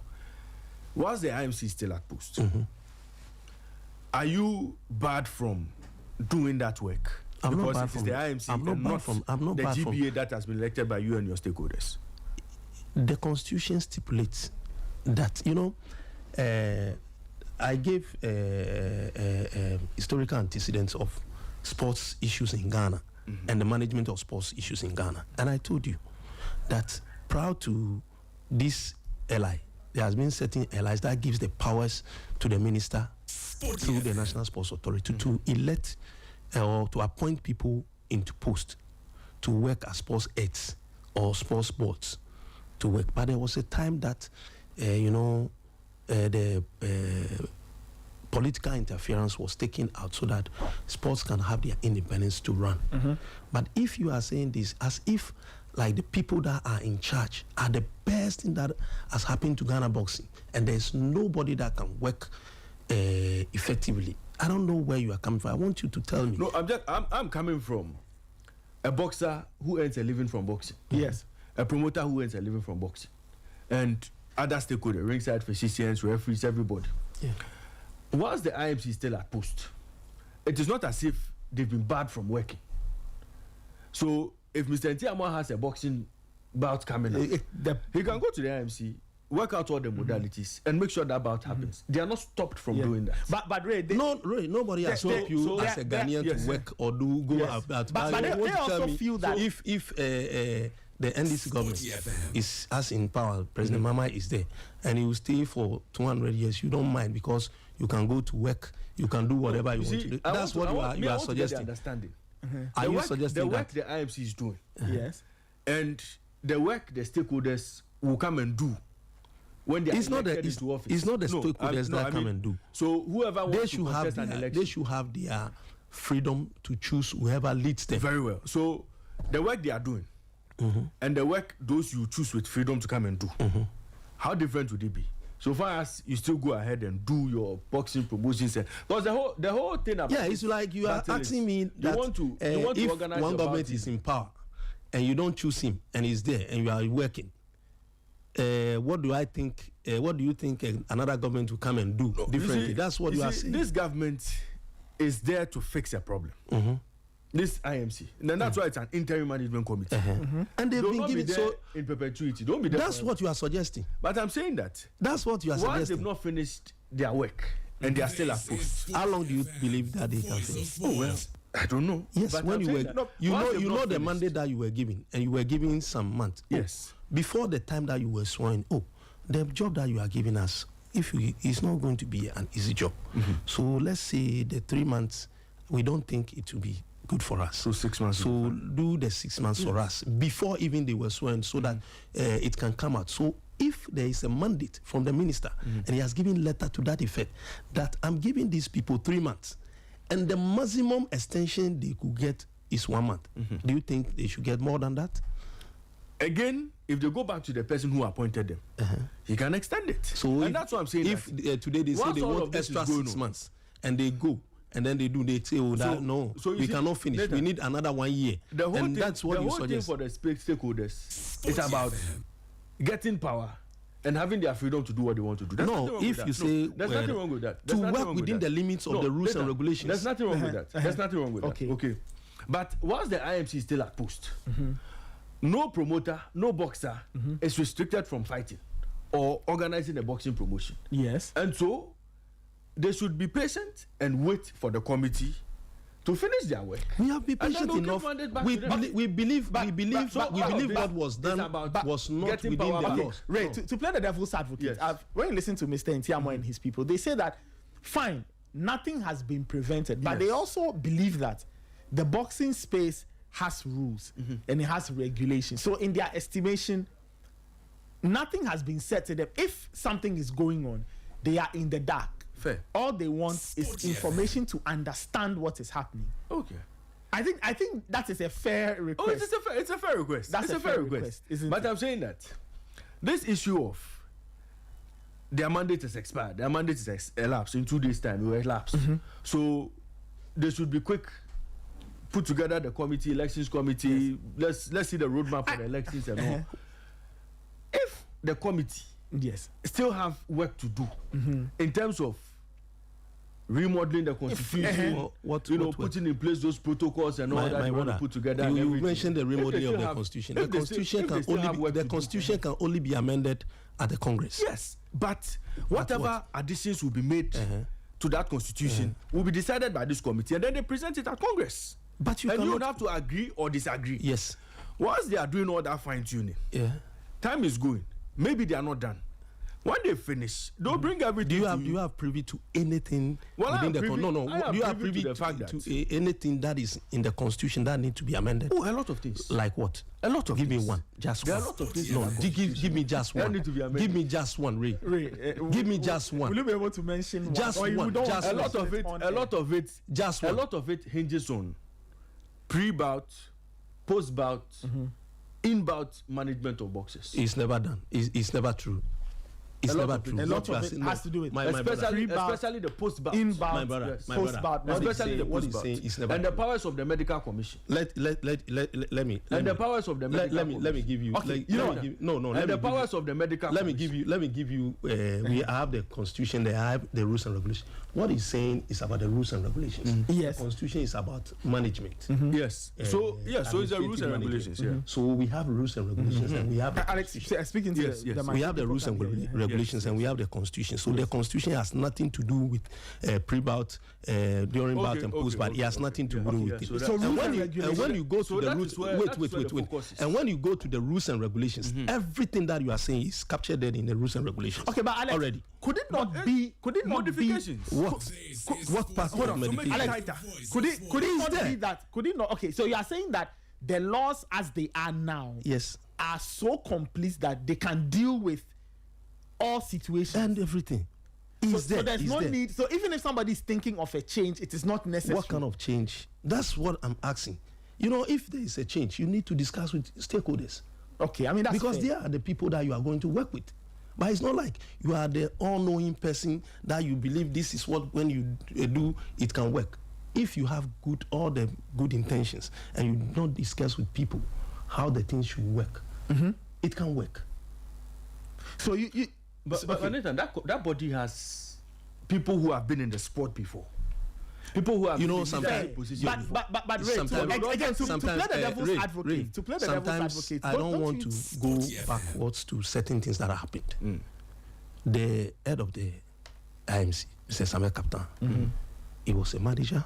Yes. He was a promoter. Yes. He was GBA boss at a point. Yes, he was a chairman of promotions before he became GBA boss. And you know what happened before he left? It was during Easter, because when he was not the GBA president and was, a player within the system, he was pushing for the democratization of the Ghana Boxing Authority so that we can have the freedom for us to choose our own leader.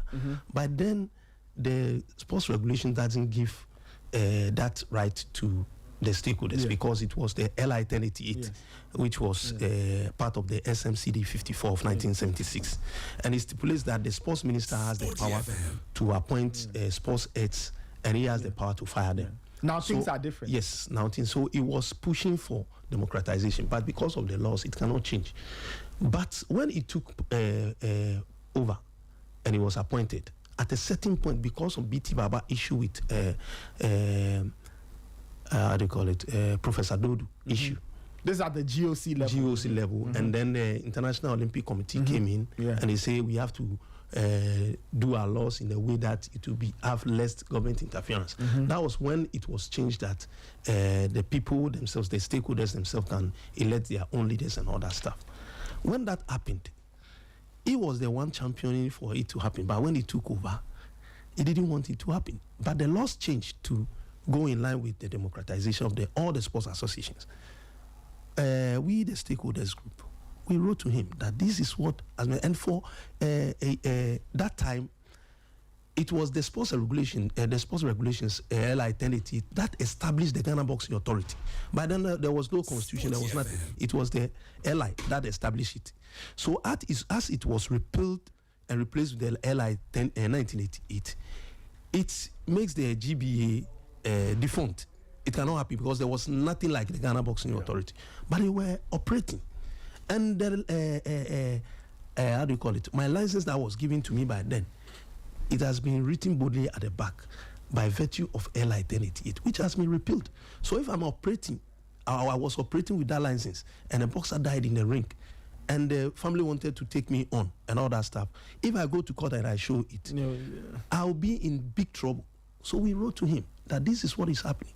Let's have a constitution, people put in, give their input and all that, we discuss and we fine-tune it, and then we go to Congress.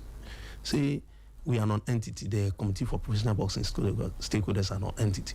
We have to fight. We have to go to court against the National Sports Authority, who has the mandate to make sure sports associations are registered and all that stuff. Before, then, when you go to court with government agency, Attorney General must be informed and all that stuff, like 14 or 21 days. So when Attorney General had this summons, and then he advised the ministry to tell the NSC to dissolve the GBA with immediate effect. That was what happened by then. So when we are talking about rules and regulations, when we are talking about laws, when you are talking about things, it's not anything that I can sit here to say and listen. So boxing is one thing that we all cherish. We are big in one family. The people who are there, they have toiled in the sport. Mr. Samuel Captain, he managed Azuma Nelson. If he had not been the person that has managed Azuma, maybe today we might not have somebody like Azuma Nelson. He put in resources. He did a lot of things for boxing. That was what some of us saw, and we also came into boxing. We are doing our side. We will leave, other people will come in. But we want to have a system where nobody will think he is the best person, or he's like more or less like the person that can do this work. Okay, we should give opportunity for people to be able to. Okay, so guys, at this point, let's try and wrap it up. If in 2 days' time, the IMC do not come up with the roadmap for the next elections and properly hand over or properly wrap up, bring the activities to an end, what you do as stakeholders do? Okay, like I said, we have a constitution, and it has been affirmed by a court of law, High Court. Now we have a constitution, and anything that is done that is not in conformity with the constitution is an infringement on the constitution, and it's null and void. But what we are saying is it's about safety issues. They have done things that we acknowledge them, and we believe they have, because we have a lawyer, we have a whole neurosurgeon, we have these people who have their various work, leaving it and coming to sit and supporting box, because whatever they are going to do today, tomorrow is going to benefit we the stakeholders. So we appreciate everything that they have done. But what we believe is we have rules and regulations, we have laws that we work within. So what we are going to do is we have to call for emergency congress so that we can have 5-member committee. And in my people... Emergency congress? Yes. We have to go for emergency congress to select, to elect or to appoint 5-member committee that will prepare the roadmap for elections. And we want to even have some people from the IMC to be part of it so that they can... push for the election to be run. After in what capacity will you be calling that Congress? We have in our constitution, the stakeholders can call for. But the stakeholders, that constitution, as we speak today, after the overthrow of Overthrow of who? Your GBA by the letter from the NSC. So do you think the letter of NSC has the power to overthrow? We went to meeting. Let me explain. The license, you see, this is what we have to understand. Okay. These are legal matters. Yes. The license that gave birth to Yeah. the GBA, Uh-huh. as it stands now, Yeah. has been revoked. So who is So working? if the Who is working? GBA has a So constitution, where is the IMC no, that is working why from? that is why the IMC is called Ghana Boxing Interim Management Committee. It is not called the GBA. You know, you No, are. you see, You know, no, wait. I'm You are not confusing. You are I'm not confusing the yourself. matters. What You are I want confusing you to matters. understand. Let me explain There to has you. been a coup, Nathan. Will You see, so a legal coup. Now that coup has dethroned the GBA and dethroned that constitution. You understand? When the And people that is what you let me must ask you understand. this. If you go to court, this is a matter that you lose. Simple. You are saying so. So you believe a court of law will accept that a constitution will be overthrown, Constitution of Ghana Boxing Authority will be overthrown. whose You are- license has been revoked by the NSC. when? There are ways to revoke license. If you have to revoke license, you have to give notice 2 weeks. And you have to explain the reason why you are revoking the license. Okay, so and you have to give the people audience. Wait. then You have to challenge give from the that people. point. You have to give the people audience. You know, sometimes people say things that it will be pushing the stakeholders to take certain decisions that will not be best for boxing and even the government. Let me tell you, boxers, stakeholders, and all that stuff, they are ready to go on massive demonstration. But it's going to.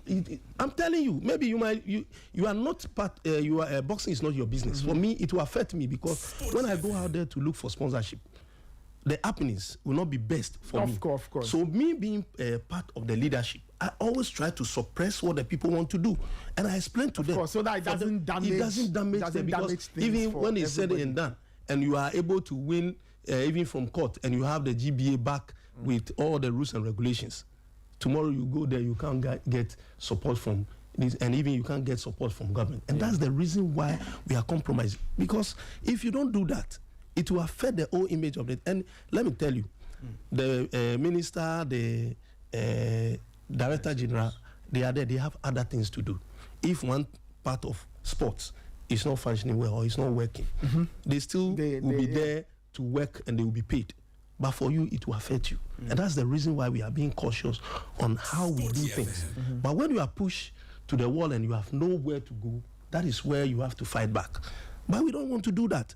So whatever we are saying, and let me tell you, when the minister was to inaugurate that board, he told them that, because we had a meeting with him and we told him our problems, he told them that your mandate is not to touch the GBA constitution. Okay. 2, you are not to touch the GBA delegate list. Whatever you have to do, do it as I've given you. When you have suggestions about amendments, table it, put it on paper, table it at Congress for them to decide. If they want to adopt it, fine. If not, leave it for them. That was what they were told. And we know. There are certain things that I cannot say here because it's a public space. Yeah, of course. We respect that. But Mr. Chairman, do you have plans of becoming GBA president? No.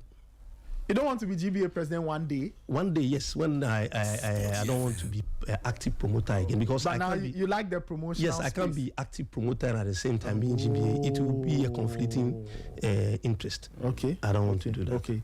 So we should watch this space. One day. Alex Yes, once I love boxing, be- I wish to be in the realms of affairs and make sure. Mr. things Chairman, are- why don't we have a boxing world champion? You say why don't you know? These are some of the things. Let's try wrap it up. We have No. Just 2 minutes. Yeah. What is a promoter? Just we want to get a promoter's perspective. Back in the days, boxers are in a way that they love the sport not because of money. So they put in all their effort because they want to get name. And that is how they were built. But in these days, even when you have a boxer that you are giving him opportunity, the kind of money that he'll be asking from you before he takes fight it's very hard for the promoters even to come by to have promotion. So This you is see Sporty Asamoah FM, the voice of sports. despite and a whole lot of people that they are business people that they came into boxing, they have, they've left because the kind of investment that you have to put in is not a joke. You can ask Paul Dogby the kind of money that he put in before his son reached that place, and they have to pay back some monies that they have, and it's not a joke.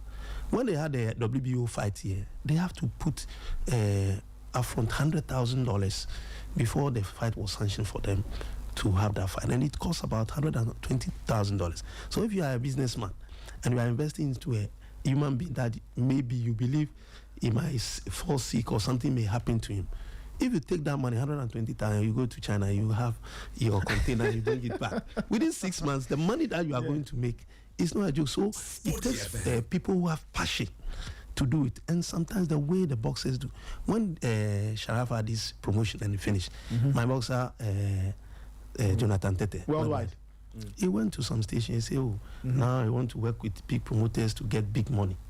He's not going to work with box office. Meanwhile, he has a contract. A contract. You know, sometimes when we finish Bangkok Basti side, you know, I gambled because I know there is no way I can make money from that fight. But I know Basti could give good fight to Bangkok and then we can get the rematch. But I didn't expect that he's going to win by knockout. So when we finished that fight, I spent 239,000 or so Ghana cedis into that fight.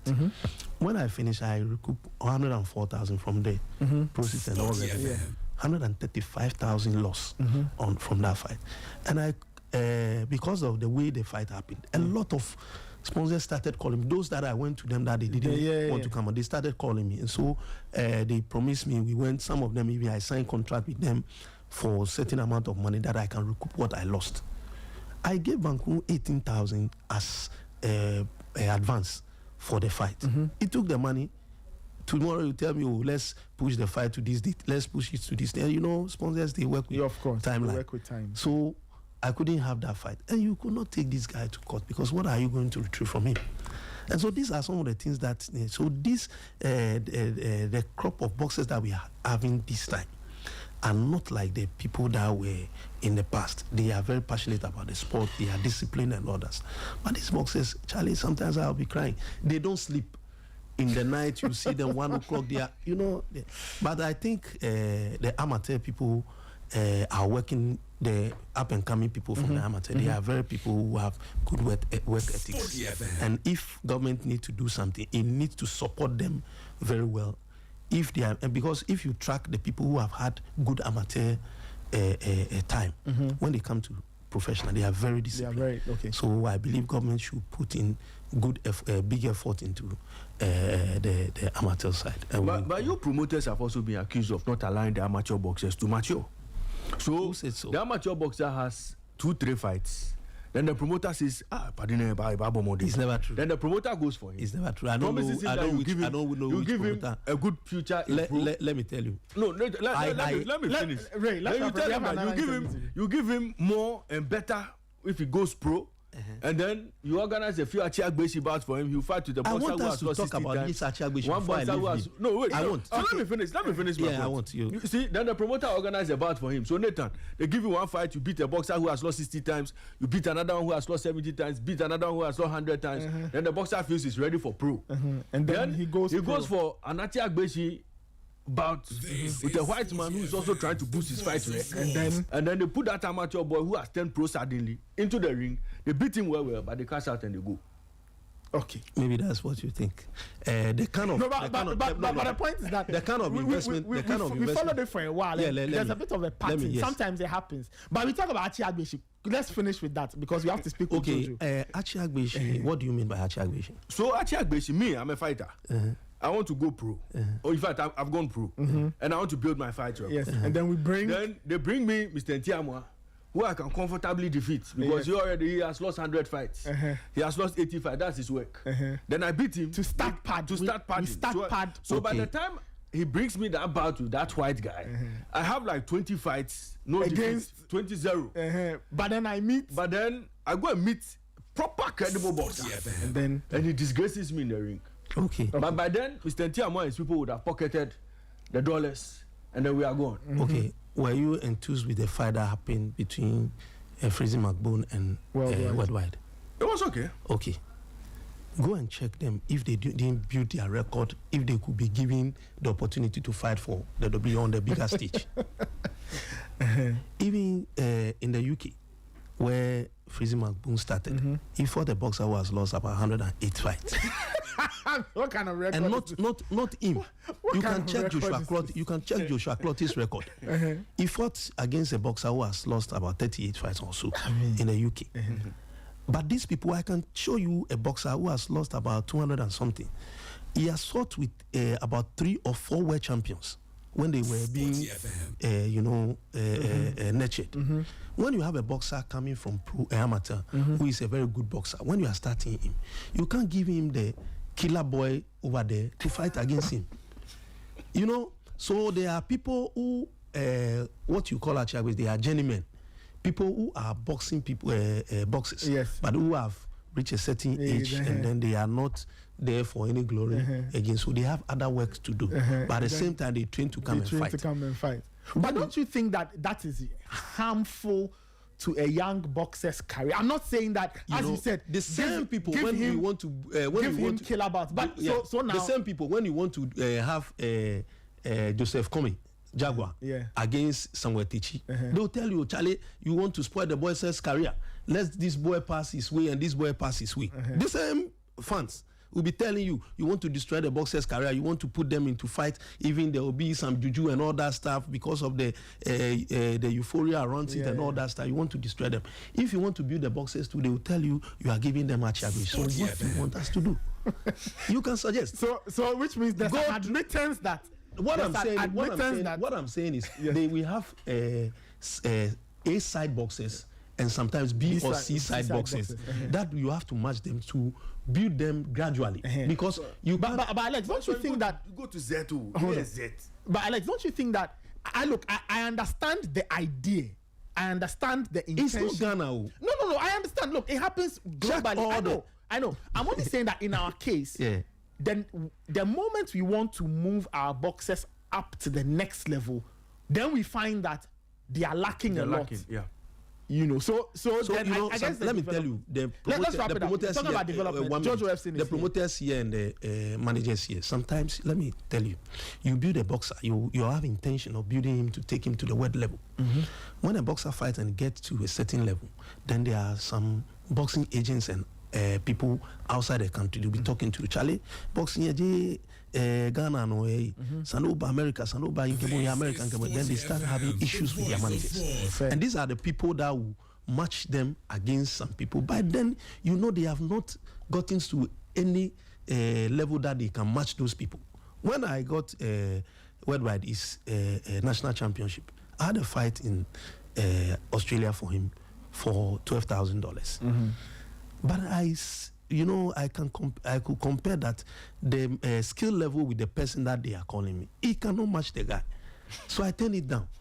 But somebody will go and tell Worldwide that you don't want him to do well. You don't want him to do well. If he go out there, that is where he can make money to do. Once he's young, he can make money and all that stuff. The same thing happened to Emmanuel Tego. There was a time before I got Game Boy. Okay.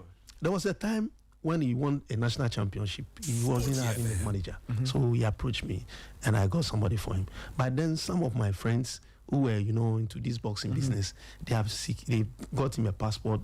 They were to get him a fight in the UK with certain boxer. And I watched the pair and I said, no, you are a talented boxer. You need to be built a little bit here before you go out there. If you go out there and you finish that fight, even if you do well, sometimes they will take the fight from you. So let's prepare. Those friends were not happy with what happened by the time. Even at the point in time, the boxer told me those who are going there to lose, they are not better. He is not better than them. So I should give him the opportunity to go because he also want to look good and all that stuff. But I told him, you can postpone this gratification now. In future, you can do something for yourself, and you can have a lot of things here, even in Ghana. So when Asamoah Gyan came in and he even built his house before he went to fight against Rangasia. So these are some of the things. I'm thinking of building the boxing ecosystem here so that we can even have world championship fights here in Ghana. Yeah. To have a corporate supporting. So it's not the promoters and all that stuff, but the people that are out there, the predators, they are there. They are out they there. will tell them, I want to take my final question to Mr. Ntiama. Will you admit that there's a huge coaching challenge in Ghana boxing? Huge coaching challenge. Because today, you don't have boxers who are the level of most of the top boxers abroad. Some of these boxers have the privilege of being coached by the Freddie Rhodes of this world, Eddie Reynoso, and Robert Garcias and the likes. Do we have proper boxing coaches grooming our boxers boxing for the next level or the top level? It's an ecosystem, as you may know. If they are promoters out there promoting fights and paying good money. Sporty FM. Managers, coaches will devote all their time into the thing and then they will develop. Some of the places that you are seeing, they didn't just have the knowledge, or they didn't go to university in boxing to learn all these things, but through experience. We have Kaluku. He prepared Richie Kombi to that world class level, and his performance for his first world title, it was top notch. When he goes to the UK, there are gyms there that the gym owners give the opportunity to him for him to, run the gym. Because of his background. We have Paul Dugbe. He came to Bukom, learned some few things. He went to the UK, he got his boy. That's Isaac Dugbe's father. He was able to take his boy to a world class level to win a world title. So but sometimes his son later said his father was not good enough. When he was beaten, beaten once, twice, thrice, beaten well, you realize that no, he was deficient. He beat some. Sometimes you can have Floyd Mayweather Senior or the best coach that you know to stand at a corner of one ball or to train a boxer for maybe a year. And I can just stand at a certain boxer's corner to just put water into his mouth and he will beat the boxer again. Sometimes it's about talent. There are some people who are talented, who have the IQ in boxing, who have the skill. So sometimes it varies. What I believe is if you have a good boxing ecosystem, good promotions happening, managers can invest into their boxes to go to training tour. And I've done that for Afre Lamte. He has gone to training tour. I've done it for Worldwide and some of my boxes. They go out there, they share knowledge. And even some of the coaches out there, they are very amazed to see some of the boxes and the equipment that we are using to train these boxes. When they show them their gyms, they are amazed about how so I can tell you we have credible people here. Azuma Nelson is one person that knows how to teach boxing very, very, very well. And for me, I would say the last time I met him, I told him he should organize some seminars for the coaches. Sometimes he will be criticizing them. But I say the best way to do, organize seminars for them, explain certain things for them, because some of them are coaches. You have been in the system, you fought as a fighter. I've seen him train some of the boxers, and when I observe it, you see a trainer with a meat pad. Like a style and all that stuff. It's semantics. It's some style, but it's nothing. No, it doesn't. But Azuma will stand when you are having a sparring. He will stand and watch you where you are lacking, where you have problems, and when you finish, he will take the pad and make sure he corrects you. These are some of the things when you don't know boxing, you might think the people with the stylist thing they are doing something, but he uses it to correct you so that you can do the right thing. So I believe he can also organize some. This thing for us to do. All right, Ray. No. Let's if we allow you. No, but see, because he mentioned Azuma, let me ask him, why is it taking you so long to bring Azuma Nelson close to professional boxing? Azuma Nelson is a promoter. He has a promotional license. He promotes boxing. Okay. No problem. 5 after 10. Somebody might be good in the sports as a fighter, but maybe when it comes to promotion or maybe administration, he might not, because sometimes even training boxes, sometimes he believes that the way I know how to do, you're supposed to know that. And sometimes it's very difficult, sometimes. All right, Alex, thank you so much. Alex Ntiama is CEO of Box Office Promotions, and he's part of the committee of the professional stakeholders. George Epstein is joining us, our colleague journalist. He's with the Ghana Amateur Boxing Federation. Jojo, good morning. How are you doing? Happy New Year. Good morning, Nathan. Happy New Year too. Great stuff. We hear there's something big about to happen. Can you just give us details? What exactly is going to happen in a few days? Well, let me greet your listeners. This is my first time. My first time this 2026 on the New Year, and I've really been enjoying the chat between Alex and Raymond on this thing. Anyway, yes. Like we all acknowledge, the amateur is the foundation of boxing. The amateur boxing is the foundation of boxing. So if you don't build the solid base of it, it becomes a problem. And as it stands now, our national team, the elite national team, for that matter, the Black Bombers, is highly depleted because the best of boxers that we have eyes on to compete for us at major international competitions have all turned pro or are in the process of turning pro. So as being a feature of the Ghana Boxing Federation, we organize national individual championship involving all recognized and accredited gyms nationwide, to undergo a special championship that is more or less justify your inclusion into a national team with all stakeholders in quote, not the professional side anyway. In this case, it's the coaches, the people with opinion on boxing, they contribute, and then we get the best of the boxers to reconstitute the national team. The Black Bombers, the Black Hitters, that's the national female team, and the national youth team. So we have to do that because if you are, as we are aware, we have immediate major competitions ahead of us. And Ghana is always looking at boxing to deliver whatever it is. The records are there. I'm not the one to say it. The Commonwealth Games, anytime we go, it's the boxing that everybody follow. We go as individuals, but we come out as Team Ghana. So that's what is coming on. Starting this, how do you call it, Thursday, at the Gamashi Hall, at the Transport Emporium. We're going to have the prelims, then up to the semi-finals. So Thursday to Saturday, the prelims and then the semi-finals, right? Then on Sunday, we have the finals where they will select the best of boxers to undergo some kind of training before eventually being, being prone to the national team proper for major competitions, prepare them, and then the immediate major task, as I mentioned, is the 2026 Commonwealth Games in Glasgow, Birmingham. Everybody is looking at the FIFA World Cup, right? Forgetting that the year under review, there's a major competition that we have. And the records are there for everyone. The immediate ones, I think you have the records before you. As it states, Ghana's overwhelming performance at the Commonwealth Games and the prospect we carry as a country. The three past games that we have, 2024 Commonwealth Games in Glasgow, it was only boxing that delivered a medal through Abu Wali Umar.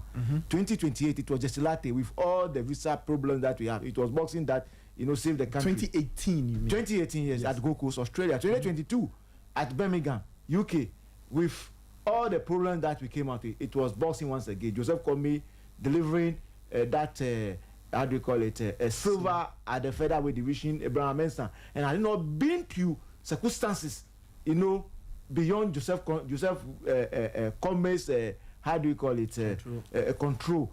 This is a boy at the age of 18 or 19, traveling for the first time. When that condition, all those things, got sick all of a sudden. At the finals, he could have easily won gold for Ghana after Raymond now won 1998.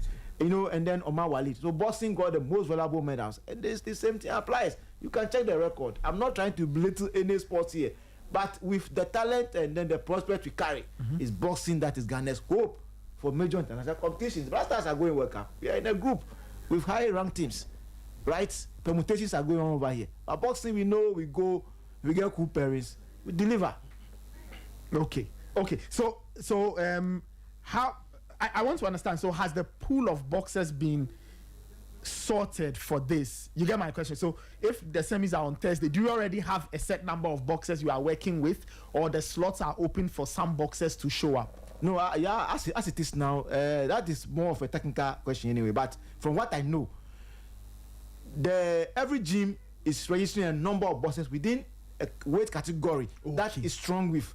Okay. So there's expectation of a certain number, and with the enhanced medical protocols now in place, you have to check the condition of all the boxes before we push them into the ring. Okay. So every gym is presenting a certain number of boxes within a certain weight category. Okay. And they have to fight from maybe the round of 32 up to a certain level. Right? Okay. And then I'm happy Mr. Ntiamo is here because he's still part of the Greater Accra, how do you call it? Though he has been suspended from the professional rank. But amateur this thing, he still play a role. So, you know, they have input in that regard. Okay. And the new GBF leadership, and I think you need to get them on board to know their vision for the amateur ranks. They want to have a corporate, you know, amateur boxing always go with some kind of corporate settings. It must always be done indoor. So that's why they are doing the prelims and the semi-final at the Gamashi Hall, not at the open space as it should be. And the final is what will happen at the Bukom Boxing Arena. How do you call it? Proper. So it's this Thursday, starting this Thursday, 29th, 30th, 31st. Then the finals is how do you call it? On the first. On the first. On the first. Yes. Okay. 1st February. Yes. I so see. that we will get the best of boxers. It's open to the public, like I said. Open public. James, yeah. Yes, involvement and all those things. Can That's people how- come and watch? that Can is people how- come and spectate? Yeah, it's open. It's open. But you have to control for security reasons because the interest from the how do you call it? The various stakeholders and then the gyms is so high that if you don't control the crowd and all those things, because sometimes there are controversies, right? That's why it's always open and we take in public opinion. That's how we got the likes of Samotechi, because the public opinion voice out a lot. That's how we got Joseph Kome and all those guys. Abraham Mensah, you know, even Theophilo Pakualote and all those guys. It's the public opinion that speak more. You see, there's a say, the football people say that if you know how to play, we also know how to watch. So as much as you are boxing, the referees and judges are also counting. The public also have a strong opinion, you know, in that regard. Yes. Okay, wonderful. So Thursday, 30th and 29th, 30th, 31st. Yes. The final is on Friday. How many boxers are you hoping to get at the end of all of this? When all of this is done, do you have a set number in mind of how many boxers you want to have to form the various national teams, as you mentioned? Yeah. So the nucleus of the national team, basically, each weight category will be like within it. This, as I said, is also very technical because I'm not part of the selection process. But from what I know and what I understand, is that various weight categories they want to select about 2, 3, or 4, because they have to do sparring to check. So in weight categories, from the flyweight through the bantamweight, which are the Commonwealth, you know, selected anyway. Featherweight is not part. Lightweight, the light heavyweight, light waterweight up to the light heavyweight, and then there's heavyweight and all those things. So they have to select boxers and they'll spar. So winning the championship in and be selected is not the end of it, because you might not know the strength to which you came to win this thing. So at the non-residential campaign, residential campaign, if you came with a false strength to win, that's where you'll be exposed. Okay. Yes. Okay. If I may Alex, support you this, can because chip I'm in the quickly. Secretary General for Greater Accra Boxing Association, the amateur level. You know, per the national team, as he said, it's not about you winning the championship, then you are number one and then you are there, because you are being prepared to go for a championship. So what they do is, most of the time, they have maybe the finalists, the 2 finalists, the gold winner and then the silver winner, and then sometimes maybe some other people are called to be part of the team. So maybe you can be we can be between 2 to 4 people within the same weight category. Okay. So if we are working with maybe 10 weight categories, we are supposed to get maximum of 40 boxes so that they can be there. They have a routine way to work with regards to your weight, because you have to be in a certain weight categories all the time. They have to check with you. Then your training, your consistency with training, coming to training and all that stuff is also part of the thing. Then they have, how do you call it, sparring contest to be part of the whole thing, because somebody might be a very good boxer, but maybe on the competition, maybe he was not having the right frame of mind and he wasn't focusing and he lost. But us in the camping, always when there is a how do you call it, a sparring contest, he's winning and he's dominating. So sometimes he might not be the person that won the championship, but he might be selected to go. So some of the times that is how it is, and then their physique and all that. So the technical people are the people who, you know, work hand in hand with the management to see that they select the best of the boxers to go out there to represent Ghana. Okay. So that is what I believe. Okay. Okay. Quite interesting. As we wrap up, though, I think these are the weight categories for the Commonwealth Games. You know that there's a new governing body for boxing, yeah. Amateur boxing globally. That's world boxing. Okay. You know, IBA is having problem with the IOC. Okay. That's International Olympic Committee. So the world boxing have brought away categories for the Commonwealth Games. Okay. Yes. Bantamweight, lightweight, welterweight, light middleweight, light heavyweight, and super heavyweight. Yeah. That's the men's. Yeah, man. And then for the women's weight, it's flyweight, bantamweight, featherweight, lightweight, welterweight, light middleweight, and middleweight. So those are the things. So it looks like what? So this Thursday's event will be based on these categories. So the gyms are presenting boxes based on these categories, weight categories, and then at the end we'll choose several boxes. Okay. Yes, and also, you know, we have diasporans, Ghanaians born outside, who perhaps might be good, and they, we know, must also find a way to justify themselves into the national team, because there are certain weights as it is now. We find, especially the heavier weights, we find it very difficult, and even the female section, we find it very difficult to get the right boxers with the basic skills to match up to the, you know, international level, international standard. Because as it is now, if you follow boxing very well, there was this question is it Ray or you yourself? You asked Mr. Alex about technical this thing. Africa is seriously lacking behind. If you find it and understand it very well, that's why you can't feed the boxers. Well, yes, because we go to the Olympics. Out of the various medals that are available, Africa will come back with only one or two. The 2021 boxing event, it's just one. It was Samotesi only. That one won. Yeah. Then 2024 or so. It was this race girlfriend, the Algerian woman, Imani Khalif, who won under control. And then the Kevedian, how do you call it? The Kevedian, who also won. So 2 out of the 54, how do you call it, boxing nation. And it's a serious contention. And also, the world itself, the power base is now shifting from the Americans and the Cubans to the Asians. China and Azerbaijan, Russia and all those things. But even Russia itself is also having its own challenges. So technically, since Africa, you know, is lagging behind, you can't feed the boxes.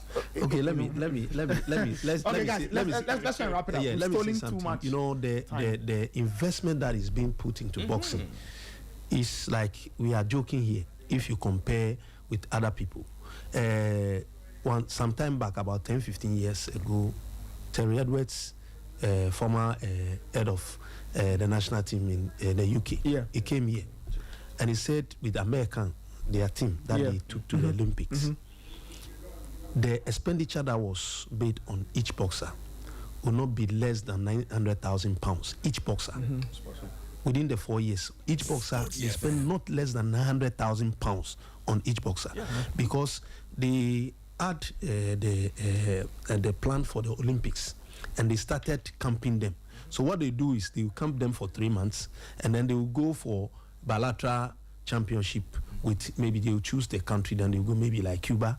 They go there, they stay maybe like 3 weeks or 1 month. They train. When they finish, then they have their competition with them. When they finish, they come. Then they give them like a week to have some break. Then they come back to camp again. Then they prepare 3 months. They bring some other country to come to their country, and then they have it.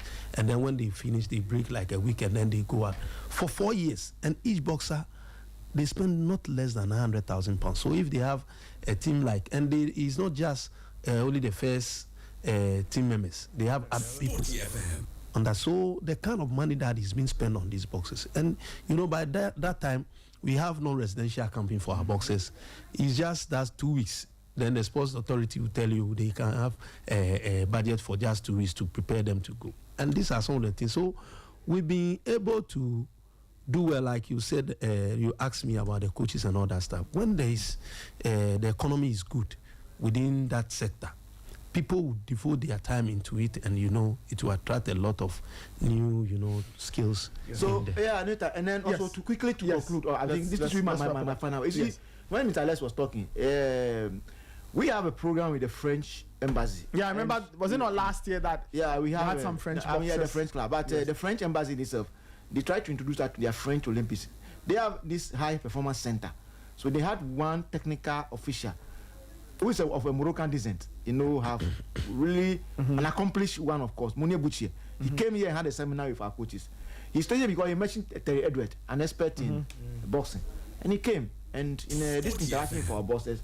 This is what countries are doing, because we didn't qualify for the Olympics the last time, and everybody was crying, why didn't you qualify? As if we've committed a crime. But you want to bring boxers? No, wait. You want to bring boxers who are not fought at amateur level before. Who brought Freezy Magbo to qualify? Don't watch Agbeshi with me here. So no, now, who brought Freezy Magbo to qualify? So now, as it is now, the concept that Mounier Bouchier brought was that boxers to be Olympics beaters must be identified at the age of 14. Mr. Ntiamwa was mentioning investment. So you prepare them gradually. At the age of 18, they've graduated from the youth level to the elite level.